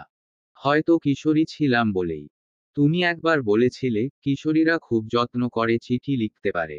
যুবতীদের সেই গুণ থাকে না। আজ পরিপূর্ণ যুবতী রূপে অধিষ্ঠিত হয়ে বুঝতে পারছি সেই গুণটা আসলেই যুবতীদের থাকে না। থাকতে নেই। তোমার নামে এই চিঠিটা আমি লিখতে পারছি না। কালো অন্ধকার শব্দ ভাণ্ডারে ছোট্ট ছোট্ট ভালোবাসাময় শব্দ আমি খুঁজে পাচ্ছি না। বারবার আটকে যাচ্ছে কলম। ইচ্ছে হচ্ছে নীলাভ এই কাগজটিতে মন খারাপের দীর্ঘ গল্পটা ছড়িয়ে ছিটিয়ে দিই। সেই ভয়ানক মন খারাপের সাথে তোমার অস্তিত্ব যে কতটা প্রগাঢ় ছিল তা তুমি দেখো। একটিবারের জন্য হলেও চমকে উঠো। উপলব্ধি করো তুমি বড় নিষ্ঠুর। এই 4 বছরে অনেক বদলেছি আমি। হারিয়েছি আমার চঞ্চলতা। হারিয়েছি এক সমুদ্র চোখের জল। এত কিছু হারিয়েছি শুধু তোমার জন্য। কত কত প্রশ্নমাখা চিঠি জমিয়েছি শুধু তোমার নামে। সব কয়টার উত্তর চাই আমার। প্রশ্নমাখা চিঠিগুলো আকাশে উড়িয়ে আমাকে শাপমুক্ত করো প্লিজ। এই বন্দিনী রাজকন্যাকে শেকলমুক্ত করে অনুভূতির সাগরে ভাসিয়ে দাও। আমি সত্যিই ভাসতে চাই। শরতের মেঘের মতোই উড়তে চাই। আমার বড্ড দুঃখ বুঝলে। আমি খুব দুঃখী। গত 4 বছর 4380টি রাত শুধু তোমায় দেওয়া শাস্তির কথা ভেবেই কাটিয়েছি আমি। কতটা দুঃখ তোমায় দেব বলে জমিয়ে রেখেছিলাম, জানো। কিন্তু তুমি যখন সত্যিই এলে তখন কেমন অসহায় হয়ে পড়লাম দেখো। কিভাবে এত দুর্বল হয়ে পড়লাম আমি। আমি তোমাকে ক্ষমা করতে চাই না। কিন্তু এই না চাওয়াটা আমার কথা শুনছে না। তোমাকে তীব্র দুঃখ দিতে চেয়েও পারছি না। বড় দুঃখ হচ্ছে আমার। এই দুঃখ কি করে তারাই বলো। তোমার শ্যামলতা। পাশ থেকে খিলখিল হাসির শব্দে ভাবনা কাটে আরফানের। চোখ মেলে পাশে তাকায়। আরফানের পাশেই অর্ধেক শরীর বিছানার বাইরে ঝুলিয়ে শুয়ে আছে নিদ্রা। খিলখিল করে নিরন্তর হেসে চলেছে। হাসির দাপটে তার শরীর কাঁপছে। আরফান নিজেও হাসল। উঠে বসতে বসতে বলল, হাসছো কেন। নিদ্রা উঠল। বিছানায় পা মুড়ে বেশ আরাম করে বসে বলল, তুমি ঘুমিয়ে ঘুমিয়ে কার সাথে কথা বলছিলে। খুবই অড টাইপ কথা বলছিলে। আমি শুনে ফেলেছি। Odd type? কখনো নয়। আমি খুবই মিষ্টি একটা মেয়ের সাথে কথা বলছিলাম। মিষ্টি মেয়েদের সাথে মিষ্টি মিষ্টি কথা বলতে হয়। আমি নিশ্চয় মিষ্টি কোনো কথা বলেছি। তুমি মিথ্যা বলছো। নিদ্রা চোখ বড় বড় করে বলল, মিষ্টি মেয়ে? Oh my god, who is this sweet girl. তুমি কি প্রেমে পড়েছো? আরফান উঠে দাঁড়ালো। জানালার পর্দাটা পুরোপুরি সরিয়ে দিয়ে ভারী নিঃশ্বাস নিল। রহস্যময়ী হেসে বলল, অনেকটাই। নিদ্রা লাফিয়ে উঠে বলল, কি বলছো? কে সেই মেয়ে? তুমি তাকে চেনো? নিদ্রা ভাবে। বেশ কিছুক্ষণ আকাশ পাতাল চিন্তা করে লাফিয়ে উঠে বলল, ও my god, O my god. ওই ছুরাছুরি মেয়েটা। তুমি ওই ছুরাছুরি মেয়েটার প্রেমে পড়েছ। সাংঘাতিক। নিদ্রার এমন অদ্ভুত সম্বোধনে হেসে ফেলল আরফান। ওর নাম ছুরাছুরি নয়। ওর নাম শ্যামলতা। নিদ্রা অবাক হয়ে বলল, শ্যামলতা? বেশ মিষ্টি নাম তো। শ্যামলতাও কারো নাম হয়? হ্যাঁ হয়। নিদ্রা নাম নিয়ে খুব একটা ঘাটাঘাটি করল না। আপ্লুত কণ্ঠে বলল, তুমি তবে বিয়ে করছো? মনে হয়। তার মানে আমি বুড়ি হওয়ার আগেই হ্যান্ডসাম একটা বর পেয়ে যাচ্ছি। আরফান হেসে ফেলল। নিদ্রা খুশি হয়ে মায়ের কাছে ছুটল। তাকে দুর্দান্ত এক খবর দিতে হবে। এখনই এবং এখনই দিতে হবে। আরফান বাইরের কাপড় ছেড়ে ফ্রেশ হলো। তারপর ছাদের মাঝ বরাবর বেলিফুলের রাজ্যে চেয়ার টেনে বসল। ছাদের সব লাইট অফ করে পুরাতন এক হারিকেন জ্বালাল। নম্রতা চিঠিতে একবার বলেছিল তার ছোট্ট ঘরে লণ্ঠন থাকবে। আরফান বহু কসরত করে এই প্রাচীন লণ্ঠন জোগাড় করেছে প্রায় 5 বছর আগে। আকাশে হলদেটে চাঁদ। চারদিকে সাদা বেলি ফুলের রাজত্ব। তার মাঝে লণ্ঠনের আলোয় একলা এক যুবা প্রিয়তমাকে চিঠি লিখছে। শরতের শিরশিরে হাওয়ায় মৃদু মৃদু উড়ছে যুবকের কপালে পড়ে থাকা চুল। বেলি ফুলের রাজ্যেও হচ্ছে আনন্দময় হেলদোল। এক টুকরো আয়নার সামনে দাঁড়িয়ে চুল বাঁধছে নম্রতা। মেজাজ তার চূড়ান্ত খারাপ। এই নিষ্প্রভ নামক ছেলেটিকে একদম দেখে নিবে সে। পেয়েছেটা কি? নম্রতার প্রতি বিন্দুমাত্র টান আছে তার? কই, নম্রতা তো খুঁজে পায় না। 3 দিন যাবৎ কোনো যোগাযোগ নেই, অথচ দেখা হলে গদগদ সংলাপ। আরেকবার শুধু আসুক কাছে। ধাক্কা দিয়ে যদি মেইন হলে না ফেলেছে তো তার নাম নম্রতা না, অভদ্র একটা। নম্রতা এবার সত্যি সত্যি বিয়ে করে ফেলবে। শুধু বিয়ে করেই সে শান্ত হবে না, অতি শীঘ্রই অন্তঃসত্ত্বা হয়ে আরফানের হাসপাতালেই ডেলিভারি করাবে। ভয়ানক প্রতিশোধ তুলবে সে। এত সহজে ছাড়বে না, কক্ষনো না। নম্রতার ভাবনার মাঝেই পেছনে থেকে ডেকে উঠল নীরা। শেষ হলো। চল। নীরার মুখ থমথমে। সকাল থেকেই কেমন গম্ভীরভাবে চলাচল করছে সে। বেশি কথা বলছে না। নম্রতা বুঝেছে কিছু হয়েছে, কিন্তু কি হয়েছে ধরতে পারছে না। নম্রতা তাড়াহুড়ো করে ব্যাগ কাঁধে নিয়ে সম্মতি জানালো, তার শেষ। নীরা বিরস মুখে বেরিয়ে পড়ল। 4 দিনেই কেমন বিধ্বস্ত হয়ে গিয়েছে মেয়েটির মুখ। সব সময় সেজেগুজে থাকা মেয়েটি ঠিকমতো চুল পর্যন্ত আঁচড়াচ্ছে না। নম্রতার কষ্ট হয়। ভেতরে কোথায় যেন চিনচিনে ব্যথা করে উঠে। এই মেয়েটার জন্য যদি একটু কিছু করতে পারত সে। ভার্সিটিতে পৌঁছে ডিপার্টমেন্টের সামনে আসতেই একরকম দৌড়ে এলো একটা হ্যাংলা পাতলা ছেলে। নম্রতানীরা প্রথম দফায় চিনতে না পারলেও পরে চিনল। লোকটি ডাক্তার আরফানের অ্যাসিস্ট্যান্ট গুছের ছেলেটি। নম্রতা অবাক হয়ে বলল, আপনি এখানে? ছেলেটি বামহাতের পিঠ দিয়ে কপালের ঘাম মুছে একটা বই এগিয়ে দিল। সাইকোলজির উপর লেখা মোটা ইংরেজি একটি বই। নম্রতা হাত বাড়িয়ে বইটি নিল। আগের থেকেও অবাক হয়ে বলল, এটা কি? স্যার দিয়েছে, আরফান স্যার। বইটা নাকি ফেলে এসেছিলেন আপনি? খুব গুরুত্বপূর্ণ বলেই আমায় পাঠালো। ডাহা মিথ্যা কথা। নম্রতা কখনোই কোনো বই ফেলে আসেনি। এই ডাক্তার খুব বাজি। নির্ঘাত কোনো কাণ্ড ঘটিয়েছে এই বইয়ে। কিন্তু সত্যটাও মুখ ফুটে বলল না নম্রতা। ঠোঁটে ভদ্রতার হাসি ফুটিয়ে ধন্যবাদ জানালো। লোকটি বিদায় নিতেই অন্যরকম এক অনুভূতিতে বুক ধড়ফড় করে উঠল তার। অভ্যাসবশত বইয়ের মোলাটের নিচে হাত দিতেই পেয়ে গেল লেফাফায় মোড়া চিরকুট। নম্রতার উত্তেজনা এবার দ্বিগুণ হলো। প্রথম চিঠি পাওয়ার মতো কাঁপতে লাগলো হাত পা। নম্রতার সেই কাঁপুনি দীর্ঘস্থায়ী হলো না। আকস্মিক এক ঘটনায় কেটে গেল উত্তেজনা আর তীব্র অনুভূতি। অন্তু নীরাকে হাত চেপে নিয়ে যাচ্ছে। কথায় নিয়ে যাচ্ছে নীরাকে? নম্রতা চিঠি ভুলে ওদের পেছনে দৌড় লাগালো। কিন্তু মাঝপথেই ঘটে গেল এক অঘটন। নম্রতা কাছাকাছি পৌঁছানোর আগেই শটান চর পড়ল অন্তুর গালে। চিঠি হাতে নম্রতার মোহাচ্ছন্ন অবস্থাতেই অন্তু এসে দাঁড়ালো পাশে। চোখ দুটোতে রাত জাগার ক্লান্তি। নীরা তাকে দেখেও দেখল না। তোর সাথে কথা আছে নীরা, একটু এদিকে আয়। নীরা অন্যদিকে তাকিয়ে ঠাই দাঁড়িয়ে রইল। অন্তু চোয়াল শক্ত করে বলল, আমি তোর সাথে কথা বলছি নীরা। নীরা এবারও উত্তর দিল না। তাকালো না পর্যন্ত। অন্তুর মেজাজ খিচড়ে গেল। প্রতি পদে পদে নিজেকে ছোট করতে করতে এবার সে ক্লান্ত। অন্তু মুখ ফুলিয়ে শ্বাস টেনে নীরার ডান হাত ধরে হেঁচকা টানে সামনের দিকে পা বাড়াল। অন্তুর এমন কাজে মোহভঙ্গ হলো নম্রতার। চিঠি আর বইটা ব্যাগে পুরে নীরাদের পেছনে ছুটল।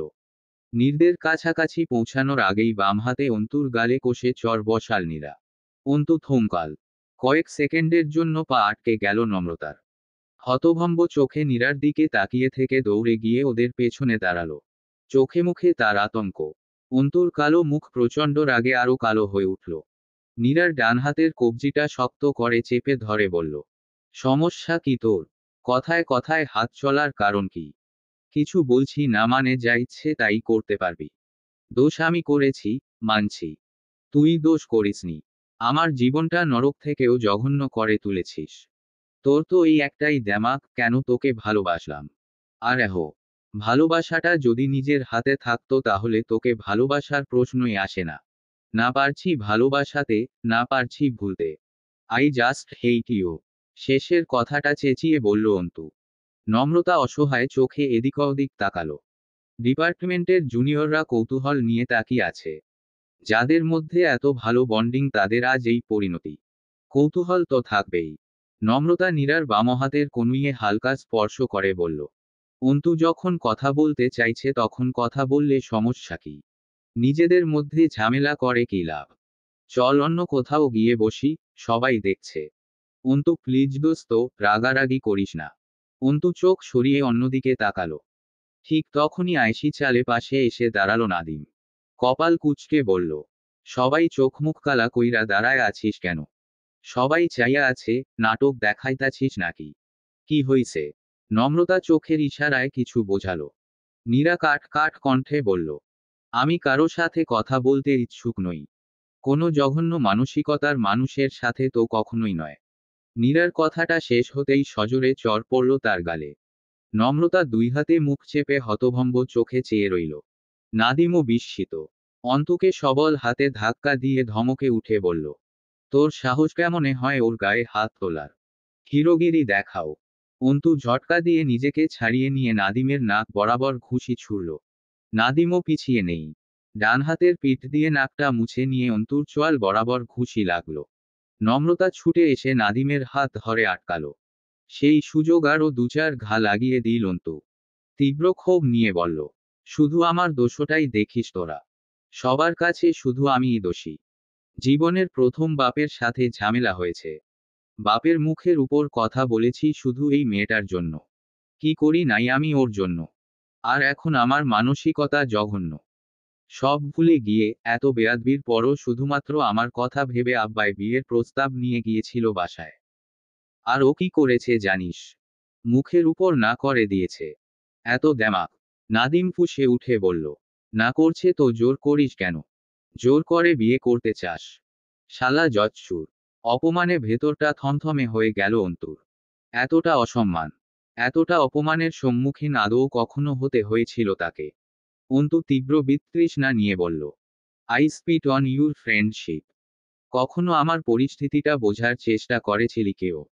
এতগুলো বছর ধরে পড়ছি তখন তোদের বন্ধুত্ব কই ছিল? বন্ধুত্ব শুধু ওর জন্য।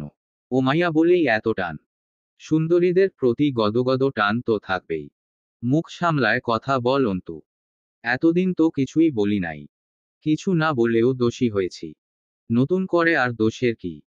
আব্বাই আমার জন্য আম্মার গায়ে হাত তুলছে। কতটুকু জ্বলছে আমার ধারণা আছে তোর। শুধুমাত্র এই মেয়েটার জন্য। কথাটা বলে তাচ্ছিল্যের হাসি হাসল অন্তু। বাপ মায়ের মর্যাদা তুই কি বুঝবি?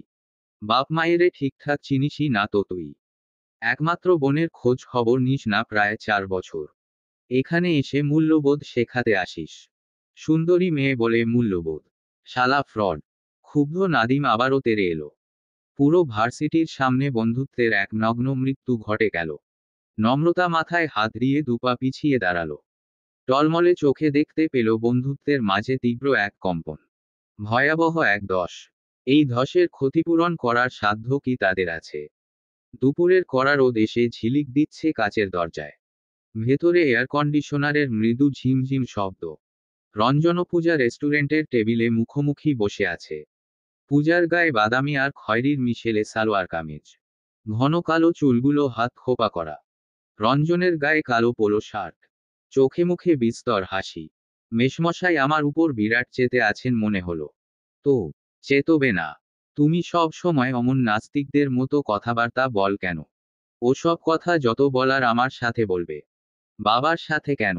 রঞ্জন হাসে। তোমার প্রতি প্রচণ্ড ভালোবাসা আসছে আজ। পূজা ভ্রু কুঁচকায়। এই ছোট্ট কথাটিতেই লজ্জায় রাঙা হয়ে আবেগে গলে যায়। মুখ টিপে হেসে ভ্রু নাচিয়ে বলে, কথা এড়াচ্ছ? রঞ্জন হুহা করে হেসে উঠল। আরে ধুর! সত্যি, তোমাকে ভালোবাসি এই কথাটা ভেবেই প্রচণ্ড সুখ লাগছে। আর মেশমশাইকে এড়ানোর কি আছে? আমি আর মেশমশাই দুজনেই জানি বিয়ের পর আমাদের শ্বশুর জামাইয়ের হেব্বি ফাটবে। পূজা হেসে ফেলল। গালে হাত দিয়ে রঞ্জনের ফর্সা সুন্দর মুখটির দিকে মুগ্ধ চোখে তাকিয়ে থেকে উপভোগ করতে লাগলো রঞ্জনের প্রাণোচ্ছল সব কথা। পূজাকে এক দৃষ্টিতে তাকিয়ে থাকতে দেখে চোখ টিপল রঞ্জন। পূজা আবারও হাসল। লজ্জারাঙা মুখ নিয়ে বলল, তবুও তুমি একটু সামলে চলো। বাবা যদি একবার রেগে যায় তো সর্বনাশ। চিন্তা করো না। তোমার বাবা আমায় পাত্র হিসেবে বেশ পছন্দই করেন। তবুও যদি বাগড়া দেয় তাহলে শ্বশুরমশাইকে ডিরেক্ট কিডন্যাপ করে নিব। তারপর তোমার বাড়ি গিয়ে তোমাকে বিয়ে করব। তুমি তো আর পালিয়ে বিয়ে করবে না। আমিও পালিয়ে বিয়ে করব না। তাই যারা যারা ভিলেন হবে সব সাময়িক সময়ের জন্য কিডন্যাপ। প্ল্যানটা ভালো না। পূজা খিলখিল করে হেসে উঠল। পূজার ডান হাতটা আলতো ছোঁয়ায় নিজের হাতে তুলে নিল রঞ্জন। মাখনের টুকরো ছুঁতে যেমন সাবধানতা ঠিকই তেমনি সজাগ তার স্পর্শ। পূজাও হাসি হাসি চোখে রঞ্জনের দিকে তাকালো। রঞ্জন গাঢ় কণ্ঠে প্রশ্ন করল, আমার মহারানী কি চায়? তোমাকে চাই। আমি তো এক যুগ আগে থেকেই তোমার নামে দলিল হয়ে আছি মহারানী। এর বাইরে কি চাও? আমি তোমাকে স্পেশাল কিছু দিতে চাই। স্পেশাল কিছু চাও? পূজা নির্দ্বিধায় উত্তর দিল, তোমাকে চাই। তারপর, তোমাকেই চাই। তারপর, তোমাকেই চাই। রঞ্জন হঠাৎই গম্ভীর হয়ে বলল, আমি যে সামনের মাসেই তোমার তুমিকে নিয়ে উড়াল দিচ্ছি দূর দেশে। কষ্ট হবে না? পূজার মিষ্টি মুখটিতে মুহূর্তেই কালো মেঘ হানা দিল। পরমুহূর্তেই হেসে উঠে বলল, উহু, হবে না। আমি তোমাকে ভালোবাসি। যার অর্থ, আমি তোমার পুরোটাকেই ভালোবাসি। তোমার অভ্যাস, তোমার স্বপ্ন, তোমার ইচ্ছে, তোমার ভালো লাগা, তোমার পরিবার এবং বন্ধুমহল সব নিয়ে যে রঞ্জনটা তাকেই ভালোবাসি। তুমি ইউএস যাচ্ছ তোমার স্বপ্ন পূরণের জন্য। নিজের স্বপ্ন পূরণ করে যখন আমার কাছে ফিরবে তখন তোমার চোখে থাকবে তৃপ্তি। মনে থাকবে পরিপূর্ণতা। আমি তোমার সেই তৃপ্তিটা দেখতে চাই। তোমার সব স্বপ্ন পূরণে আমি তোমার পাশে থাকতে চাই। তোমার চোখে চিকচিক করা খুশিটা দেখতে চাই। আহ, ভেবেই কি শান্তি লাগছে জানো। রঞ্জন হাসল। চোখ দুটোতে ঝলমল করে উঠল মুগ্ধতা। পূজার ধরে রাখা হাতে আলতো চুমু দিয়ে বলল, দ্যাটস মাই লেডি। আমায় এত বুঝো কেন বলতো? পূজা হেসে বলল, তুমি এত ভালোবাসো কেন বলতো? তোমায় যদি আরো অনেক বেশি ভালোবাসতে পারতাম। তুমি আমায় যতটা বুঝো, আমিও যদি তোমায় ততটাই বুঝতে পারতাম। তারপর নিশ্চুপ, নিস্তব্ধ কিছু সময় চোখে চোখে কথা হয় তাদের। দুজনের চোখেই খেলে যায় একে অপরের প্রতি সীমাহীন আকুলতা। একটা সময় ছোট্ট শ্বাস টেনে নীরবতা ভাঙল পূজা। অনার্সটা শেষ করে গেলে হতো না? ওখানে গিয়ে মাস্টার্স করে নিতে। রঞ্জন দীর্ঘশ্বাস ফেলে বলল, দাভাই এখনই যেতে বলছে। বাবাও রাজি। পাসপোর্ট, ভিসাও হয়ে গিয়েছে। দাভাই সেখানকার ইউনিভার্সিটির ফর্মালিটিসও শেষ করে নিয়েছে প্রায়। হাফ স্কলারশিপ পাচ্ছি। ভালো ভার্সিটি। সুযোগটা লুফে নেওয়াই উচিত। এটুকু বলে থামল রঞ্জন। পূজার উৎসাহী চোখের দিকে তাকিয়ে বলল, বিয়ে করতে চাও? কেন? এখন তো বিয়ের কোনো প্ল্যান ছিল না। তোমার যদি আমাকে নিয়ে ভয় থেকে থাকে তো? আমি তোমাকে বিশ্বাস করি। কোনো সম্পর্কের বাঁধনে টেনে হিচড়ে আমার সাথে বেঁধে রাখতে চাই না। তুমি যেমন আমায় উড়তে দিচ্ছ, আমিও তোমায় তেমনই উড়তে দিতে চাই। আমি তোমার পিছুটান নই। তবুও, তুমি চাইলে আমি বাসায় জানাতে পারি। পারিবা? আমি যেমন পৃথিবী ফেলে তোমার জন্য অপেক্ষা করব। আমি জানি তুমিও পৃথিবী ফেলে আমার কাছেই ছুটে আসবে। এসব ভেবো না তো। Just focus on your career. আমিও নিজের ক্যারিয়ারটা গুছিয়ে নিই। রঞ্জন স্বস্তির নিঃশ্বাস ফেলল। পূজার ডান হাতে হালকা চাপ দিয়ে বাঁকা হাসল। বলল, আমার আবারও তোমাকে ঝাঁপিয়ে পড়ে চুমু খেতে ইচ্ছে করছে। পাবলিক রেস্টুরেন্ট বলে পারছি না। পূজা কথাটা না শোনার ভান করে বলল, তুমি যে ইউএস যাচ্ছ, বন্ধুদের জানিয়েছ? আজই তো কনফার্ম হলাম। এখনো জানানো হয়নি। ওদের ছেড়ে থাকতে ভীষণ কষ্ট হবে। পূজা কিছু বলবে তার আগেই মেসেজ টুন বাজল। নম্রতার পাঠানো মেসেজটা দেখেই কপালে চিন্তার ভাঁজ পড়ল রঞ্জনের। পূজার দিকে তাকিয়ে ক্লান্ত কণ্ঠে বলল, যান এখন উঠি। ওখানে একটু ঝামেলা হয়ে গিয়েছে। প্রচণ্ড মন খারাপ নিয়ে জানালার ধারে দাঁড়িয়ে আছে নম্রতা। এই জানালা দিয়ে এক ফালি আকাশ দেখা যায়। অন্ধকারে ঢাকা নিঃস্ব আকাশ। তার মাঝে ছড়ানো ছিটিনো কিছু তারা। তারাগুলোকে মাঝে মাঝে মুক্তোর মতো মনে হয় নম্রতার। একটা একটা করে সুতোয় গেথে বিশাল এক মালা মানাতে ইচ্ছে হয়। নম্রতা দীর্ঘশ্বাস ফেলল। ভার্সিটিতে হয়ে যাওয়া বর্ষর ঝামেলাটা বড্ড ভাবাচ্ছে তাকে।